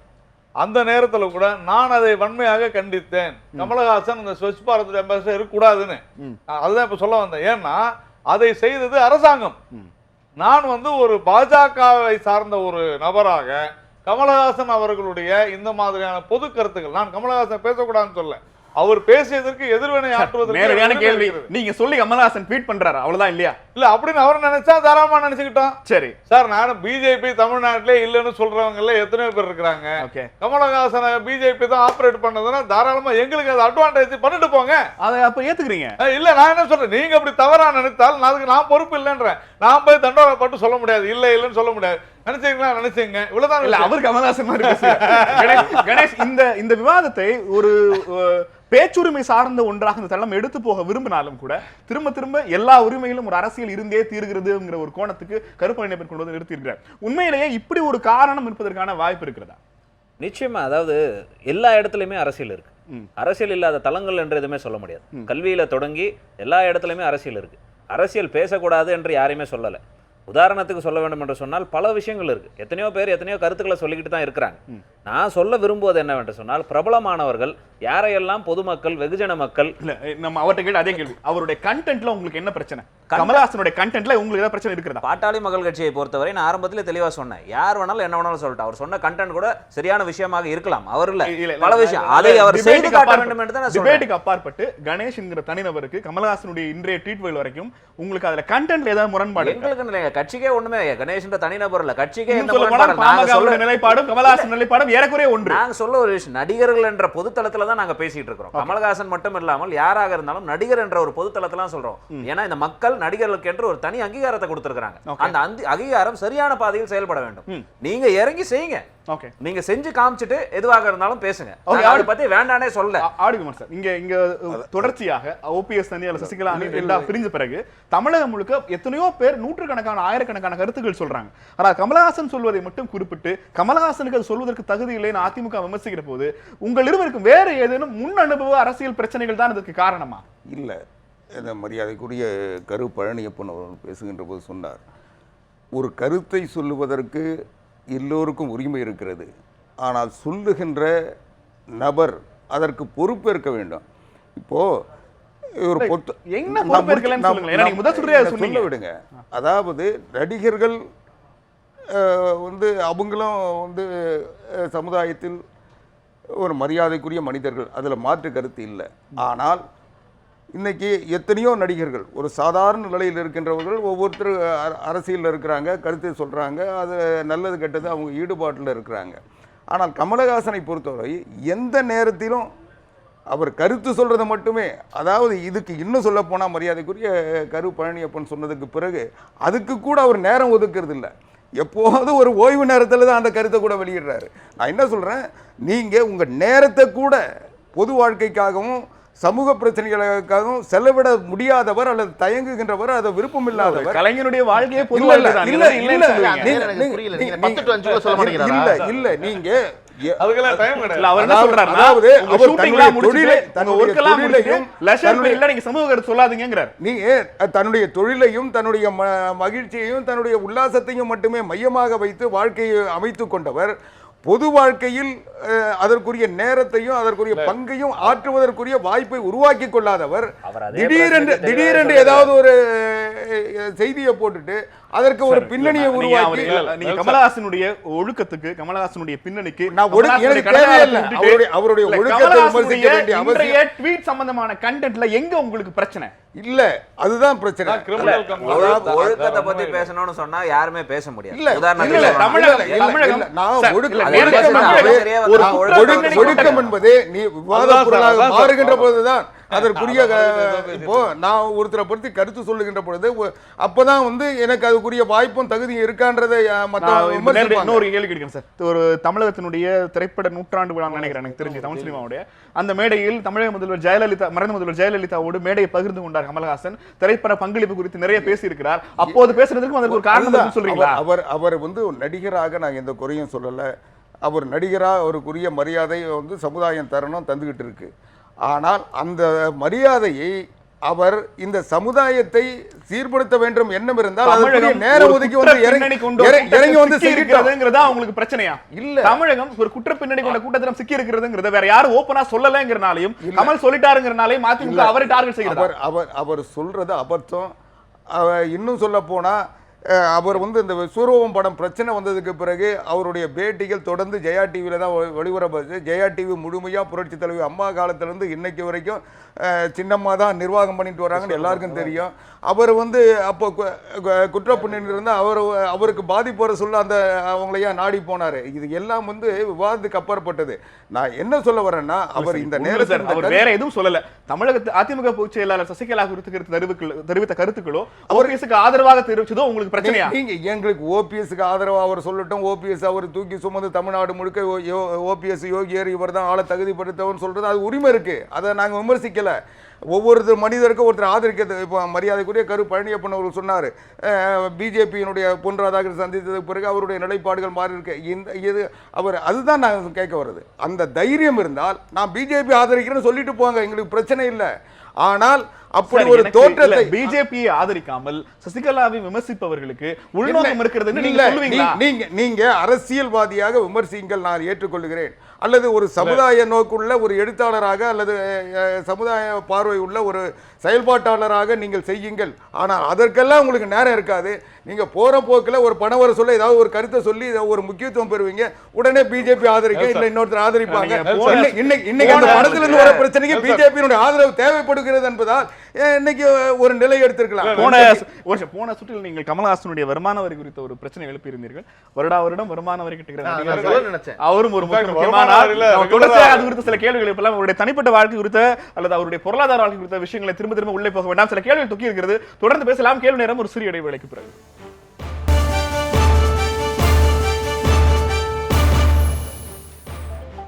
கேள்வி நேரம் தொடர்கிறது. தமிழகத்தில் அரசியல் கருத்துக்களை தெரிவிப்பதற்கு நடிகர்களுக்கு என்ன தகுதி இருக்கிறது என்கிற அதிமுகவை சேர்ந்த முன்னணி தலைவரும் கல்வி அமைச்சருமான செங்கோட்டையனுடைய பேச்சை முன்வைத்து தொடர்ச்சியாக பேசிக் கொண்டிருக்கிறோம். இந்த கேள்விகளுக்கு போவதற்கு முன்பாக ஒவ்வொரு முறை நடிகர்கள் ஏதாவது ஒன்று சொல்ற போது அவங்க சொல்றதுக்கு பின்னாடி ஒரு அஜெண்டா இருக்கும் அப்படிங்கிற கட்சிகளினுடைய குற்றச்சாட்டை நடிகர்களுக்கு நல்லா தெரியும். தெரிஞ்சிருந்தவே திரும்ப திரும்ப அவங்க பேசுகிறார்கள் என்பது அவங்களுக்கு ஒரு பொலிட்டிக்கல் சப்போர்ட் இல்லைன்னு நினைக்கிறீங்களா ஜீவா? இப்போ வந்து அண்ணன் குமார் அவர்கள் அண்ணன் ஆவடிக்குமார் அவர்கள் வந்து போன கொஞ்ச நேரத்துக்கு முன்னாடி பேசும்போது ஒரு பாயிண்ட் சொன்னாங்க. இப்போ கமலஹாசன் அவர்கள் பேசும்போது ஒரு உள்நோக்கத்தோட பேசுகிறார், ஒரு படத்துடைய ப்ரமோஷனுக்காக பேசுகிறார். சபாஷ் நாயுடுன்னு ஒரு படம் வருது, அது வந்ததுக்கு அப்புறம் தான் தெரியும் அதுக்குள்ள எதுவும் ஜாதி ரீதியான எதுவும் கருத்துக்கள் இருக்குமா என்னன்ற ஒரு ஒரு குற்றச்சாட்டை அண்ணன் சொன்னாங்க. அது உள்நோக்கத்தோடு பேசப்பட்டது அப்படின்னால், இல்ல நம்ம ட்ராக் ரெக்கார்ட் அப்படி தானே இருக்கு. அது உள்நோக்கத்தோடு பேசப்பட்டதுன்னா அப்போ 2-3 நாளைக்கு முன்னாடி சபாநாயகர் தனபால் அவர்கள் ஜாதி சார்ந்த ஒரு விஷயத்தை பேசியது உள்நோக்கம் தானா இல்லையா என்றதை அவங்க சொல்லணும். ஒன்று. ரெண்டாவது வந்து இப்போ நீங்கள் வந்து அவர் அரசியல் சார்ந்த ஒவ்வொரு விஷயம் திரும்ப திரும்ப சொல்றாரு, அவருடைய கவனத்தை அவர் இந்த இடத்துல நான் கருப்பழனியப்பனோட ஸ்டேட்மெண்ட்டை கோட் பண்ண விரும்புகிறேன். ஒன்றை விமர்சிப்பது என்பதும் ஒன்றை மட்டுமே வைத்து விமர்சிப்பதற்கும் வித்தியாசம் இருக்கிறது. இந்த ரெண்டுக்குமான வித்தியாசம் ஜீவாக்கு தெரியலன்னு சொல்றீங்களா? இல்லை அண்ட் வந்து என்னன்னா, அதுக்கு முன்னாடி இன்னொன்று சொல்லிடுறேன். அவர் ஒருவேளை இந்த கவனத்தை அவர் பக்கம் திருப்பணும்னு சொல்லியிருந்தா, அன்னைக்கு ஜல்லிக்கட்டு இப்போ மாணவர் போராட்டத்தை கூட என்ன சொன்னாரு, நடிகர்கள் யாரும் போய் அங்கே போய் உங்கள் ஒலிகளை வந்து நீங்கள் வாங்கிக்க வேண்டாம், இது மாணவர் போராட்டமாகவே இருக்கட்டும், கவனம் முழுதும் அவங்களுடைய பேரில் இருக்கட்டும்னு அன்னைக்கு சொன்னார்தான்றதை நம்ம மறந்துடக்கூடாது. அண்ட் இன்னொன்று, அவர் வந்து ஒரு விஷயத்தை பர்டிகுலராக இதுதான் அப்படின்னும் பொழுது, இப்போது ஒரு என்ன சொல்கிறது, இப்போ வந்து உச்சநீதிமன்றத்தாலேயே தீர்ப்பு சொல்லி அவர்கள் மீது குற்றம் நிரூபிக்கப்பட்டு ஒருவர் போயிருக்காங்கன்னு சொல்லும்போது, அவர்களின் வழிகாட்டுதல், அவர்களின் தலைமைன்னு சொல்றது வந்து சட்டப்படியே தவறானதான்றது அண்ணன் ஆவடிக்குமார் அவர்கள் இந்த நேரத்தில் அவர் என்ன ஒருவேளை கேட்கக்கூடும் என்றால், தீர்ப்பு முதன்முறையாக வந்தபோது இந்த கருத்தெல்லாம் எங்கு போனது? அது சொல்முறையாக வந்த போதும் அப்ப நமக்கு ஏன் அப்ப தோணல? இல்ல, முதல் முறையாக வந்த போதும் உண்மையாக அன்னைக்கு இதே மாதிரி நடிகர் சங்கம் வந்து ஒரு உண்ணாவிரதம் நடத்தினாங்க. அதில் நிறைய பேர் கலந்துக்கிட்டாங்க. அன்றும் கமல் சார் அவர்கள் கலந்து கொள்ளவில்லை. எனக்கும் என்னன்னா அதுல ஒரு உடன்பாடு இல்லை. எனக்கு நேரடியான கேள்வி, அவருக்கு கருப்பழனியப்பன் கேட்கிற அதே கேள்விதான். ஒரு தீர்ப்பு வழங்கப்பட்ட ஒரு குற்றவாளிக்கு ஆதரவாக திரைத்துறை ஒரு நிகழ்ச்சியை நடத்துகிறது, நீங்க அதுல கலந்து கொள்ளாமல் இருப்பது என்பது வேறு. ஆனால் ஒரு திரைத்துறையினுடைய பிரதிநிதிங்கிறதுல போது நாங்க ஏன் அதுல கலந்து கொள்ளல, இல்ல அதுக்கு இந்த விஷயத்தை பத்தி எனக்கு அதுல என்ன ஒப்பீனியன் இருக்கு அப்படிங்கறத பத்தி தெரிவிப்பதில் உங்களுக்கு ஏதோ ஒரு தயக்கம் இருந்திருக்கிறது. அந்த தயக்கம் இப்போது இல்லை. அதற்கான காரணம் என்னங்கிறதா கேள்வி. தயக்கம் இல்லைன்னா இதே தான். இது ரெண்டு ஆட்சியிலையுமே பாத்தீங்கன்னா ஒரு அஜித் சாரே சொன்னாரு இல்லையா, அப்ப இருந்து ரஜினி சார் வந்து கை தட்டினாரு. என்னென்ன ப்ரெஷர்ஸ் வந்ததுன்றது எல்லாருக்குமே தெரியும். இப்ப அரசியல் சார்ந்து ஏதாவது ஒரு கருத்துக்கள் சொன்னா அந்த படங்களுக்கு தடைகள் வருவதும் இயல்பா நம்ம பார்த்துக்கிட்டு தான் இருக்கோம். தலைவா படத்துக்கு அந்த மாதிரியான ஒரு பிரச்சனைகள் வந்துச்சு, விஸ்வரூபத்துக்கு பிரச்சனைகள் வந்தது எல்லாமே மக்களே தெரியும். மக்களுக்கே என்னன்னா, ஏதாவது ஒரு பொலிட்டிக்கலா ஒரு கருத்துக்கள் சொன்னால் அதை ஏற்றுக்கொள்ளாமல் படத்துல ஏதாவது பொலிட்டிக்கல் வந்தா தைரியமா வச்சிருக்காங்களே அப்படின்னு சொல்ற அளவுக்கு மக்களை தயார்படுத்தி. ஆமா, பாபா படத்துக்கு அதே மாதிரி தான் வந்துச்சு. நம்ம கணேசனுக்கு ஞாபகப்படுத்த கணேஷ், இங்க இந்த தரப்புல இருந்து வைக்கப்படுகிற குற்றச்சாட்டு, தங்களை விடவும் மக்களிடம் அதிகம் போய் சேர்ந்து இருக்கிறவர்கள், தங்களை விடவும் மக்களை அதிகம் ஈர்த்து இருக்கிறவர்கள், தங்களை விட மக்கள் யார் சொன்னால் கேட்பார்களோ அவர்களை எல்லாம் பதற்றத்திலேயே வைத்திருக்க வேண்டும் என்று அரசியல் கட்சிகளுக்குள் ஒரு எழுதப்படாத ஒற்றுமை இருக்கிறதா? அப்படிலாம் ஒன்றும் கிடையாதுங்க. வெளிப்படையாக சொல்ல வேண்டும் என்று சொன்னால், மரியாதைக்குரிய நண்பர் சொன்ன மாதிரி நாங்கள் எதிர்பார்ப்பது இதுதான். மற்ற கட்சியை பத்தி பண்ணிட்டா பிரச்சனை இல்ல. இல்ல நாங்கள் எதிர்பார்ப்பது என்ன, எங்களுடைய எதிர்பார்ப்பை நாங்க சொல்றோம். நாங்க எதிர்பார்ப்பு சொல்றோம்னா, திமுகவும் அதிமுகவும் சினிமா துறையை அரசியலில் இருந்து விலக்கி, மக்களுக்கான அரசியலில் இருந்து விலக்கி வைத்திருக்கிறது. நீங்க எதையாவது பண்ணினா நாங்க த்ரெட்டனிங் பண்ணுவோங்கிற குற்றச்சாட்டு உண்மையா? ரெண்டு பேரும் ஆளுங்கட்சி ஆண்ட கட்சியாக இருந்திருக்கிறார்கள், எதிர்கட்சியாக இருந்திருக்கிறார்கள், அடக்குமுறைகளை கையாண்டு இருக்கிறார்கள். திரைத்துறை மீது நிறைய எடுத்துக்காட்டு சொல்லியிருக்கிறாரு. எங்களை அதுக்குள்ள கொண்டு வந்து சேர்க்கும் போது தான் நான் தனிப்பட்ட முறையில் விளக்கம் கொடுக்க வேண்டிய அவசியத்துக்கு வரும். நாங்க சொல்ல வேண்டிய விஷயம் என்றால், யார் ஒன்றும் சொல்லுங்க, என்ன வேணாலும் செய்யுங்க, அது வந்து நல்வழிப்படுத்தக்கூடிய விஷயங்கள் இருக்கணும். இப்போ தனி மனித ஒழுக்கத்தை பத்தி பேசினாங்க. கமல் சாருக்கு தனி மனித ஒழுக்கம் இருக்கா? இல்லை. அதாவது தனி மனித ஒழுக்கத்துடைய தனி வாழ்க்கைக்கு போறதை விட்டுட்டு இன்னைக்கு கலாச்சாரம், தமிழ்நாடு தமிழ் கலாச்சாரம்னு பத்தி இவங்களே தான் பேசுவாங்க. யார் தனி மனித ஒழுக்க தேவையில்லை, அதை நீங்க பார்க்க வேண்டாம்னு சொல்றாங்களோ அவங்க தான் தமிழ் கலாச்சாரத்தை பத்தி பேசுவாங்க, பண்பாடை பத்தி பேசுவாங்க. இந்த பண்பாடு கலாச்சாரம்லாம் எங்க வந்து நிற்கும்? தனி மனித ஒழுக்கத்தும் சார்ந்து தான் வந்து நிற்கும். நாங்கள் சொல்லக்கூடிய விஷயங்கள், அந்த மாதிரி நன்னறிப்படுத்தக்கூடிய விஷயங்களை நீங்கள் சொல்லுங்கள், முன்னே எடுத்துக்காட்டாக இருங்க. அதுதான். உதாரணத்துக்கு நாங்கள் பாபா விஷயத்தில் வந்தபோது நாங்கள் ஒன்றும் படத்தை எதிர்க்கல, படத்தை பற்றி நாங்கள் விமர்சனம் பண்ணலை. சிகரெட் பிடிக்கிறீங்க, அது நாங்கள் பாபாவுக்கு முதல்ல சொல்லலை. அதற்கு முன்னாடி நடிகர் சூர்யா அவர்கள் ஒரு படத்தில் வச்சு மவுண்ட் ரோடில் தேவி தேட்டருக்கு முன்னாடி அப்போ பெருசாக வைப்பாங்க ஸ்க்ரீன். அதுதான் முதல்ல பசுமை தாயகம் என்ற அமைப்பு, dear film star to not smoke on screens அப்படின்னு முதல் போராட்டம் அங்கே தான் நாங்கள் செஞ்சோம். அன்றைக்கி பெரிய அளவில் எதிர்ப்பு வரல. இதில் அந்த போஸ்டர்ஸில் இதெல்லாம் வரும்பொழுது டொபாக்கோவினால் பாதிக்கக்கூடியது நிறைய. இதை வந்து மரியாதைக்குரிய ரஜினி சார் அவர்களே அவரோட பிறந்தநாள் விழாவில் சொல்லியிருக்கார். அவர் சொன்னது அன்னைக்கு எங்களுக்கு புரியல, நான் பாதிக்கப்பட்ட பொழுது சொன்ன விதங்கள் தவறாக இருந்தாலும் சொன்ன விஷயம் சரியான விஷயம் அப்படின்னு ஏதோ ஒரு வகையில நடிகர்களை நேரடியாகவும் மறைமுகமாகவும் ஒரு எக்ஸ்டர்னல் பிரஷர் கொடுத்துக்கிட்டே இருக்கீங்க. ஆல்சோ ஒரு internal pressure, right? So it's not a pressure and all. It depends upon their own என்ன சொல்றது, அவங்களுடைய வெளிப்படுத்துற தன்மையை பொறுத்து தான் இருக்கு. அதாவது இன்னைக்கு அரசியல் மட்டும் இல்லை, பொதுவாகவே ஒரு மனிதனை பொறுத்தவரை தனக்கு தேவையானதை ஒருத்தர் செய்யும் போது அவன் நல்லவன். தனக்கு தேவையில்லாத எதிர்மறையான விஷயங்களை செய்யும்போது அவன் கெட்டவன். இந்த விஷயங்கள் தான் இன்னைக்கு கமல் சார் முன்னால இருக்கக்கூடிய அந்த ஒரு விமர்சனக்கும் காரணம். இதுவே அவர் கமல் சார் இன்னைக்கு இருக்கக்கூடிய ஆட்சி சிறந்த ஆட்சி சொல்லியிருந்தாங்கன்னா மரியாதைக்குரிய அமைச்சர் அவர்கள் விமர்சனம் செஞ்சிருக்க போறதில்ல. அவர் சொன்ன விஷயம் அவங்களுக்கு பிடிக்கல, அதுதான். இது வந்து கமல் சாரோ நடிகரோ அரசியல்வாதிகளோ இல்ல, சாதாரண மனுஷன் உங்களுக்கோ நெல்சன் சாருக்கோ எனக்கோ நாராயண் சாருக்கோ யாருக்கு வேணாலும் இருக்கலாம். தேவையான விஷயங்களை செய்யும் பொழுது சொன்ன விதம் தவறுன்றதை அவர் ஒத்துக்கிறாரா? இல்ல அப்படின்னு அவர் சொன்னாரு. நான் ஆரம்பிக்கல, ஆரம்பிச்சது ரஜினி ரசிகர்கள். திருவண்ணாமலையில எங்களுடைய தலைவரை முதல்ல அவர் தொடர்ந்து பேசலாம். அது ஆரம்பிச்சதனுடைய விளைவுதான். இல்ல முதல்ல திருவண்ணாமலையில் ஆரம்பிச்சது, அதனுடைய விளைவு பாபா படத்தோட பிரச்சனை வந்தல்ல. தவிர நாங்க வந்து தவறான சொல்ல அது அப்படின்னு அவர் சொல்லி இருக்கிறார். ஒரு நிமிஷம் காவடிகுமார் சார் அவர் கேட்கிற மிக முக்கியமான கேள்வி, உச்சநீதிமன்றத்தால் குற்றவாளி என்று சொல்லப்பட்ட ஒரு நபரை முன்வைத்து அவர் வழியில் ஆட்சி நடத்துவோம் நீங்க சொல்லிட்டு இருப்பீங்க. அதை எதிர்த்து யாராவது ஒரு கேள்வி கேட்டால் அவருடைய கேள்வி கேட்பவருடைய ஒழுக்கத்தை கேள்வி கேட்பது என்பது என்ன வகையிலான நியாயம்? நான் உச்சநீதிமன்றத்தினுடைய தீர்ப்பை நான் ஏற்கவில்லை, ஆனால் மதிக்கிறேன். அந்த தீர்ப்பை எதிர்த்து மறுசீராய்வு மனு தாக்கல் செய்ய போகிறோம். அடுத்த தொடர் சட்ட நடவடிக்கைகளை செய்ய போகிறோம், அது வேறு. ஆனால் இன்றைக்கு கமலஹாசன் சொன்னதை நீங்களே மரியாதைக்குரிய ஜீவா தெளிவாக சொன்னார். அன்றைக்கு நடிகர் சங்கம் நடத்திய உண்ணாவிரதத்தில் கூட அவர் கருத்து தெரிவிக்க வரவில்லைன்னாரு, கருத்தும் தெரிவிக்கலை. நான் அதுதான் சொல்ல வரேன். அதிலிருந்து என்ன தெரியுதுன்னா, அவர் புரட்சி தலைவி அம்மா அவர்கள் வாழுகின்ற வரை கருத்து சொல்லுவதற்கு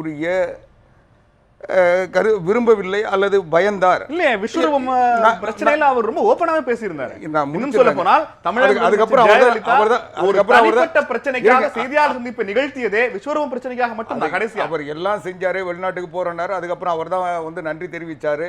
நீங்க ஒரு பகுதியை பார்த்துட்டு ஒரு பகுதியை விட்டுறாதீங்க. இது இன்றைக்கு அவர்களுடைய மரணத்திற்கு பிறகு அவர் மீது இருக்கின்ற வன்மத்தை காட்டுகிறார்ன்றத என்னுடைய குற்றச்சாட்டு. அந்த வன்மத்தை காட்டுவதற்கு ஜெயலலிதா மீது வன்மம் காட்டுகிற அளவிற்கு கமலஹாசனுக்கு என்ன? நிச்சயமா அதுதான் அவருடைய.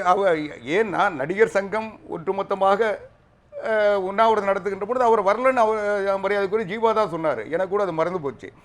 ஆக அவர் இதற்கான அதுதான் சொல்லுவாங்க, ஒரு கருத்தை தெரிவிப்பவர். நான் முடிச்சிடுறேங்க.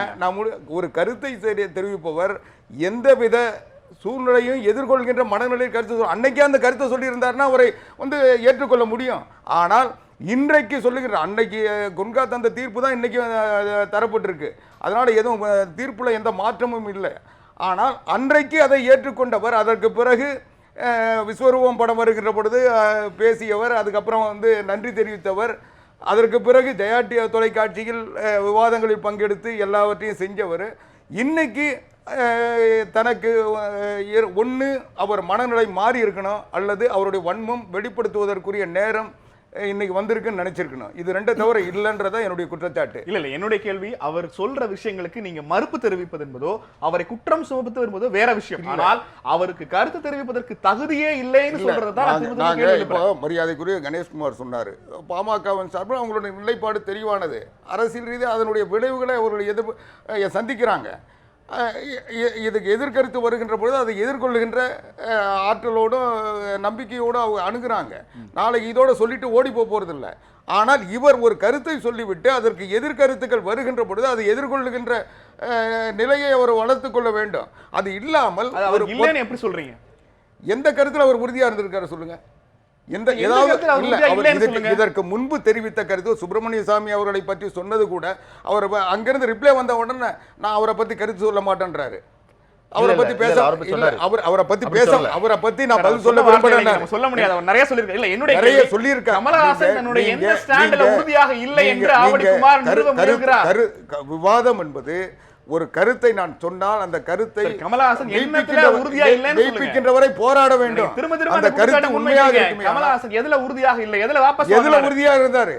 கடவுள் இல்லை என்று சொல்றதுல இருந்து இன்னைக்கு மரியாதைக்குரிய கரு பழனியப்பன் அவர்கள் சொன்னது போல இன்னைக்கு பிஜேபி நோக்கி போற வரைக்கும் அவருடைய நிலைப்பாடெல்லாம் வந்து ஒரு சரிவை வெளிப்படுத்திக் கொண்டிருக்கிறதே தவிர இதுல எந்த கொள்கையில் அவர் உறுதியாக இருந்தார் அல்லது அவர் இதுவரை முன்வைத்த கோரிக்கையில் எதை நிறைவேற்றியிருக்கிறார்?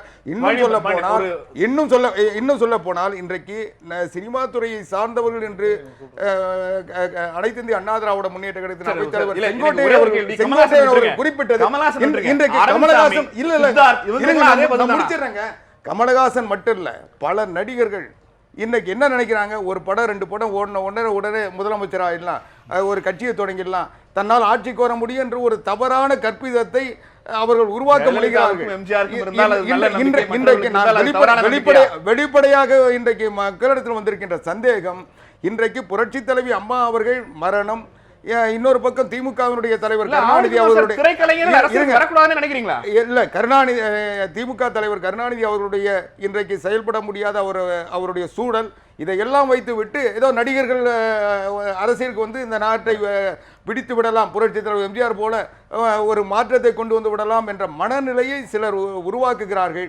அதற்கு கமலஹாசன் போன்றவர்கள் இன்றைக்கு அவர்கள் கருத்து தெரிவிப்பதும் ஒரு காரணமாக இருக்கக்கூடும் என்ற எண்ணம்.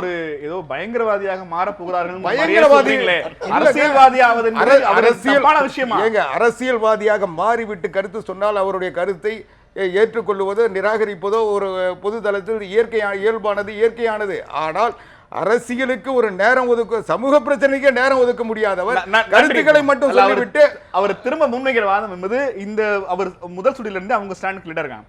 நீங்க முதல் சுடியில பேசுற விஷயங்களை திரும்ப நான் நினைவுபடுத்த விரும்புகிறேன். 2 பெரிய ஆளுமைகளினுடைய இருப்பு தற்போது செயல்பட முடியாத சூழல்ல திறந்து விடப்பட்டிருக்கிற ஒரு ஜனநாயக தளத்தை பயன்படுத்திக்க நினைக்கிற ஒரு கலைஞனுக்கு அரசியல் சாயம் பூசுவது என்ன வகையிலான நியாயம்? அதுவும் உறுதியாக தெரியாத ஒன்றை அது இப்படி இருக்கக்கூடும் என்ற யூகங்களின் அடிப்படையில் அந்த சாயம் பூசுவதன் மூலமாக திரும்பவும் இந்த ஜனநாயகத்தை வெளியே மட்டுப்படுத்த நினைக்கிறாரா கருப்பழனியப்பன்? இல்ல, நான் அவருக்கு வந்து சாயமே பூசல. நான் வரவேற்கிறேன் கமலஹாசன் சொல்றது. கமலஹாசன் பேசுறத வரவேற்கிறேன். கமலஹாசன் மட்டுமில்ல, அப்படி எல்லாருமே பேசணும்னு விரும்புறேன். தயவு செஞ்சு கருத்து சொல்லுங்க எல்லாரும் தான் சொல்றேன். சரியா? ஏன்னா சொன்னா தான் தெரியும், அப்பதான் அது நடக்கும். நீங்க ஒன்று பேசுவீங்க, நான் ஒன்று பேசுவேன், எது சரி ஒரு இல்லாட்டினா எப்பொழுதும் நாராயண் சார் குமார் சார் மட்டுமே பேசிக்கிட்டே இருப்பாங்கன்னா அந்தந்த கருத்தை நான் வச்சிருக்கோம். புதுசா ஒருத்தர் கருத்து சொல்லுங்க, ஆனா களத்தில் நில்லுங்கன்ற. களத்தை விட்டு ஓடாதீங்க. நீங்க கருத்து சொல்றது மட்டுமே உங்களுடைய களப்பணியா நினைக்காதீங்க. களத்துல நின்று அதனுடைய விளைவுகளை எதிர்கொள்ளுங்க. அதனுடைய பாதிப்புகளை மக்களுக்கு கொண்டு சொல்லுங்க. என்னன்னா, ஒருவேளை களத்தில் நிக்கிறதுக்கு தான் அவர் சொல்ல ஆரம்பிச்சிருக்காரு, நம்ம தெரியல. சரி, ஒருவேளை நின்று வாருன்னா பதறாங்களா எல்லாரும் தெரியல. சரி, அதெல்லாம் தெரியாது. அவர் இப்பதான் களத்துக்கு வந்தா பழனியப்பன் வரவேற்பார். 30 நான் யார் வந்தாலும் வரவேற்பேன், வந்துட்டோம். அது என்ன இதெல்லாம் தனி பட்டாவா எழுதி கொடுத்துருக்கு, நெல்சன் மட்டும் தான் வரணும், நான் வரக்கூடாதுன்னு? அதெல்லாம் ஒண்ணும் கிடையாது. யார் வேணாலும் வரலாம். வந்ததுக்கு அப்புறம் கீழே விழுந்து பல்லு படுவா உடைய போதா அல்லது கிரீடத்தை ஏறி தலையில வச்சுக்க போறாங்க. வந்தா வல்லு புழு அடுத்த வரையும் கேட்க மாட்டேங்கிறீங்க. கிரீடத்தை தூக்கி தலையில வச்சுக்க போறாங்கிறது அவனுக்குரியது, நமக்கு ஒன்றும் இல்ல. அது அவருடைய, அதான் கண்டிப்பா நான் பேசுகிறேன் சொல்லுவேன். நான் அவருக்கு அரசியல் சாயம் பூசல, அவருக்கு அரசியல் பூசுறேன். நல்லது, பிரமாதம். கமலஹாசன் பேசிட்டாரு, அடுத்தபடி ரஜினிகாந்த் பேசி எல்லாரும் பேசினா நல்லது. ஏன்னா சும்மா அப்படியே தள்ளி தள்ளி நின்றுட்டு இருக்கிறது இல்லையா? அது எதுக்கு? வாங்க எல்லாரும் பேசுங்கன்னு தான் நான் சொல்றேன். பேசினா தான் தெரியும். கண்டிப்பா எல்லாரும் பேசணும். அது கமலஹாசன் நடிகர் மட்டும் இல்ல, நடிகர்களைப் போல, எழுத்தாளர்களைப் போல, படைப்பு உலகத்தில் இருக்க, அறிவு உலகத்தில் இருக்க எல்லோரும் வந்து வெகுஜனத்தை வந்து பிரதிபலிச்சாதான் தெரியும். 2 ஆளுமைகள் செயல்படாமல் ஒரு ஆளுமை இல்லாமல் போனாங்க. செல்வி ஜெயலலிதா, திரு கலைஞர் அவர்கள் வந்து உடல்நலம் குன்றி இருக்காருங்கிறது மட்டுமே காரணம் இல்லை. இதுல முக்கிய காரணம் மாணவர்கள், இளைஞர்களும். அவன் கிளம்புன ஒரு ரியாக்ஷன் இருந்துச்சு பாருங்க இந்த சமூகத்துல. அது வரவேற்புனா மாபெரும் வரவேற்பு. அது எதிர்பார்க்கவே இல்லை. அதுக்கு பல்வேறு அரசியல் காரணங்கள் இருக்கு. அது வரவேற்பு ஆக்கப்பட்டுச்சு, அப்புறம் ஒழிக்கப்பட்டுச்சு, அதெல்லாம் வேற. ஆனா அந்த 8 நாள் இருக்கு பாத்தீங்களா, அந்த 7 நாட்கள், அந்த 7 நாள் எல்லாரையும் குழப்பத்தில் ஆக்கிருச்சு. ஓ, அப்ப இங்க ஒரு இடம் இருக்கு போல, ஸ்பேஸ் அது இல்லவே இல்லைன்னு நினைச்சிட்டு இருந்தது, முட்டுச்சந்து நினைச்சிருந்தாங்க எல்லாரும். இப்பதான் தெரியுது பல்வேறு கிளைகள் இருக்கு போல அந்த பக்கம் அப்படின்னு நினைக்கிறாங்க. அதனால எல்லாரும் வர்றாங்க. நான் கமலஹாசன் பேசுவதை வரவேற்கிறேன், கண்டிப்பா பேசணும். குமார் அவர்கள் சொன்னது போல என்னன்னா, அவருக்கு வந்து நிலைப்பாடே கிடையாதுனார்ல, அன்னைக்கு அவர் இவ்வளவு தூரம் அவர் வந்து கடுமையா கண்டிக்கப்படுற காரணம் இப்போ அவருக்கு நிலைப்பாடு எடுத்துட்டார் அவரு. ஓகே, அதனாலதான் அவர் கண்டிக்கிறாங்க எல்லாரும். நன்றி. 30 நாள் ஒரே நிலைப்பாடுல இருக்காரு அவரு. ஒரே நிலைப்பாடுல இருக்காரு ஒரு அதிசயம். பாஜக தொடர்ச்சியாக கமலஹாசனுக்கு பின்னால் இருந்து இயக்குவதாக ஒரு சந்தேகத்தை எழுப்பி இருக்கிறார் பழனியப்பன். உங்களுக்கு நிறைவேற்ற முன்வைங்க. இல்ல, சமூக பொறுப்பு என்பது அனைத்து துறைகளை சார்ந்தவர்களுக்கும் இருக்க வேண்டும். கல்வி அப்படின்னா ஒரு ஆசிரியர் அவர் அந்த குழந்தைகளுக்கு அல்லது மாணவர்களுக்கு சொல்லிக் கொடுக்கணும். மருத்துவர்னா சுகாதாரம் கொடுத்து, இப்படி நம்முடைய சமுதாயத்தில் நடக்கக்கூடிய நல்லது கெட்டதுகளை ஒரு எடுத்து சொல்வதாகத்தான் நான் சினிமாவை பார்க்கிறேன். அதில் ரஜினி, கமல்ஹாசன், அஜித் போன்றவர்கள் தொடர்ந்து தங்களுடைய பங்களிப்பை செய்கின்றனர். ஆனால் அவர்களுக்கும் பார்வைகள் இருக்கிறது, அஜெண்டா இருக்கிறது. இல்ல, அவர் சொல்றது ரொம்ப சிம்பிள். கருத்து சொல்றீங்கன்னா அந்த கருத்துல உறுதியாக இருங்கள். நீங்க அவசியம் அழுத்தி இல்ல. சொல்வதாக இல்ல, இருந்தால் அவசியம் களத்துக்கு இல்ல, வாங்க. அவசியம் இல்லை, அதெல்லாம் அவசியமே கிடையாது. அவங்க தாராளமா சொல்லலாம். ஆனா அதுதான் நான் சொல்றேன், அவங்களும் தாராளமா சொல்லலாம். அவர்கள் தவறாக சொல்கிறார்கள் என்றால் அதை அதற்கு எதிர்மறையாக பேசுவதற்கும் எல்லாருக்கும் உரிமை இருக்கிறது. அதுல வந்து தவறு நானே சொல்றேன். பல விஷயங்கள்ல நான் கமலஹாசனை உண்மையிலேயே இந்த போன ஜனவரி 16 அந்த நேரத்துல ஜனவரி 2016 இந்த மிகப்பெரிய வெள்ளம் வந்திருந்த போது அவருடைய வீட்டில் வந்து பவர் கட்டு 4 நாட்கள் கழித்து அவர் ட்விட்டர்ல என்னால் வீட்டில இருந்து கீழே கூட இறங்க முடியல அப்படின்னு போட்டு 4 நாள் கழிச்சு இன்னைக்கு தான் பவர் வந்துச்சு அப்படின்னு போட்டார். இது ஒரு கிட்டத்தட்ட ஒரு 1.5 வருடங்களாகவே இது தொடர்ந்து நடந்து கொண்டிருக்கு. அவர் சொன்னார் பாருங்க, மழை காரணமா கரண்ட் இல்லங்கிறதுல அதான் நீங்க அது உள்ள போய் பாருங்க, அதுக்கு இன்னொரு 1/2 மணி நேரம் ஆகும். அதனுடைய அரசாங்கத்திற்கும் கமலஹாசனுக்கும் நடந்த அந்த ஒரு போரானதை கமலஹாசன் தெளிவாக விளக்கி இருக்கிறார் அந்த நேரத்திலே. அதுல இருந்து இது நடந்துகிட்டு தான் இருக்கு. நான் என்ன சொல்ல வர, அவங்களுக்கு உரிமை இருக்கிறது, தாராளமா சொல்லட்டும். அவங்க பழனியப்பன் அவர்கள் சொன்னது போல எல்லோரும் அவருடைய கருத்துக்களை சொல்லட்டும். ஆனா அவர் சொன்ன கருத்து தான் சரி என்று யாரும் வாதாடக்கூடாது. நான் என்ன சொல்றாருன்னா, பவருக்காக தான் கமலஹாசன் பேச ஆரம்பிச்சிருக்காரு, வாய்ப்பு இருக்கிறது. நிகழ்ச்சியோட நிறைவு கேள்வி ஒற்றை வரியில் ஒரே ஒரு விஷயம், கலைஞர்களுக்கும் நடிகர்களுக்கும் அரசியலை விமர்சிப்பதற்கான தகுதி இருக்கிறதா ஜீவா? நிச்சயமா இருக்கு. ஏன்னா வந்து என்ன ஒரே விஷயம்னா, இப்போ அண்ணன் வந்து அந்த உறுதித்தன்மையை சொன்னாங்க இல்லையா, ஏன் அவர் வந்து சொல்கிற விஷயத்தில் உறுதியாக இருக்கணும்னு. இப்போ அவங்க வந்து ஒரு டைம் வந்து எங்களுடைய நிரந்தர முதல்வர், நிரந்தர பொதுச்செயலாளர்னு சொல்கிறாங்க. அந்த உறுதியிலேருந்து மாறி அடுத்த ஒரு மாதமே வேற ஒருத்தரை அதே பதவிக்கும் பெயருக்கும் சொல்கிறாங்க. அது அப்போ உறுதித்தன்மையாக இல்லைன்ற ஒரு கேள்வி எழுது. அதே மாதிரி இவ்வளோ நாள் இல்லாமல் இப்போ எல்லாரும் விமர்சிக்கிறாங்களே அப்படின்ற ஒரு விஷயத்தை அவங்க முன்வைக்கும் போது என்ன எனக்கு ஒரு விஷயம் தோணுதுன்னா, இதே மறைந்த முதல்வர் அவங்க வந்து போன தடவை அவங்க ஜெயிலுக்கு போன போது எல்லாரும் அழுது கொண்டே பதவியேற்றதை வந்து நாடே பார்த்தது. அது கேரள தொலைக்காட்சிகள்லாம் அது ஒரு நகைச்சுவை நிகழ்ச்சி போல் சித்தரித்து காமிச்சிட்டு இருந்தாங்க. மற்ற மாநிலங்களில் அது ஒரு மிகப்பெரிய கேலிக்குரிய ஒரு விஷயமாக இருந்தது. அதே அவர்கள் மறைந்த பிறகு யாருமே அந்த உணர்வை அதே போல வெளிப்படுத்தலை அப்படின்றது யதார்த்தமாக மக்கள் பேசிக்கொண்டிருக்கிற கருத்து தான். ஸோ அதனால என்னன்னா, கலைஞர்களுக்கு என்னன்னா ஒரு மிகப்பெரிய பொறுப்பு இருக்கு. ஒரே விஷயம் தான், அரசியல் நடிகர்கள் அரசியலுக்கு வரலாம், அரசியலுக்கு வந்ததுக்கு அப்புறம் அரசியலை நடிக்க கூடாது. ஓகே, நன்றி ஜெயவடிகர். உங்களை பொறுத்த வரைக்கும் நடிகர்கள் கருத்து சொல்லலாமா, அவங்களுக்கு தகுதி இருக்கா சொல்றதுக்கு? 100% நடிகர்கள் கருத்து சொல்லலாம். அதுல வந்து எந்தவித மாற்று கருத்தும் இன்னும் சொல்ல போனா நிறைய நாங்களும் வரவேற்கிறோம். ஆனா நடந்து கொள்கின்ற விஷயங்களை பொறுத்தவரை நீங்கள் வந்து தலைவராகுவதற்கு உங்களுக்கு நிறைய தகுதிகள் இருக்கிறது. அதை நீங்கள் செய்து காண்பித்து விட்டு அந்த களத்திற்கு வாருங்கள் என்று அழைப்பு விடுங்க. நன்றி. உங்களை பொறுத்த வரைக்கும் நடிகர்கள் வரலாமா? சுப்பிரமணியன் சாமி சொன்னதை எப்படி பாக்குறீங்க? இல்ல, தாராளமா நடிகர்கள் இல்லை, எல்லாருமே கருத்து சொல்லலாம். ஆனால் எல்லாத்துக்குமே ஒரு எல்லை இருக்கிறது. அந்த எல்லையை யாரும் தாண்டக்கூடாது. விமர்சனங்கள் வைக்கப்படலாம். ஆனால் அந்த விமர்சனங்கள் எதிர்மறையாக வரும் பொழுது அதை தாங்கிக் கொள்ளும் பக்குவமும் அவர்களுக்கு வேண்டும். செங்கோட்டையனுடைய கேள்விக்கு உங்கள் பதில் என்ன? அதாவது நடிகர்கள் கருத்து சொல்லலாம் என்பதில் எந்த மாற்று கருத்து இல்லை.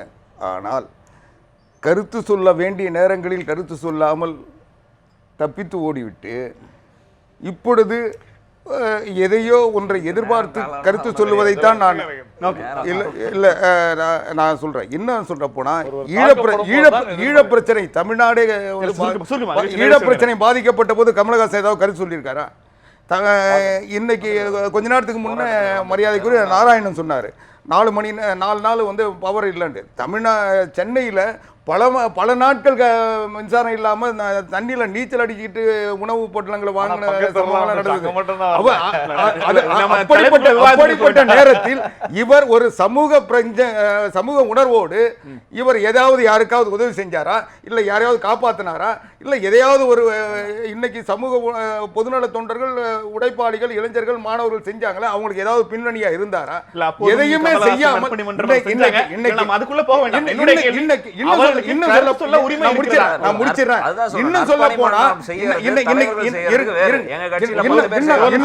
இன்னும் சொல்ல போனா இந்த ஜல்லிக்கட்டு போராட்டத்தை கூட இவர் ஒரு காரணம் இல்ல, அதனுடைய வெற்றியில் பங்கு போடுறதுக்கு இன்னைக்கு முயற்சி பண்றாரே தவிர இவர் காரணமா? நன்றி நன்றி நன்றி. ஒரு சாதாரண நிலையில் எத்தனையோ பேர் அதுக்கு காரணமா இருந்தாங்க. நடிகர்களுக்கு கருத்து சொல்வதற்கு தகுதி இருக்கிறதா? ஒற்றை பதில். ஓட்டு போடுற 21 வயசான 18 வயசான எல்லோருக்கும் இருக்கு. ஓகே, அதில் ஒன்றும் குழப்பமே. நடிகருங்கிறத அவனோட அடுத்த அடிஷனல் குவாலிஃபிகேஷன். ஓட்டு போடுற எல்லோருக்கும் இருக்கு.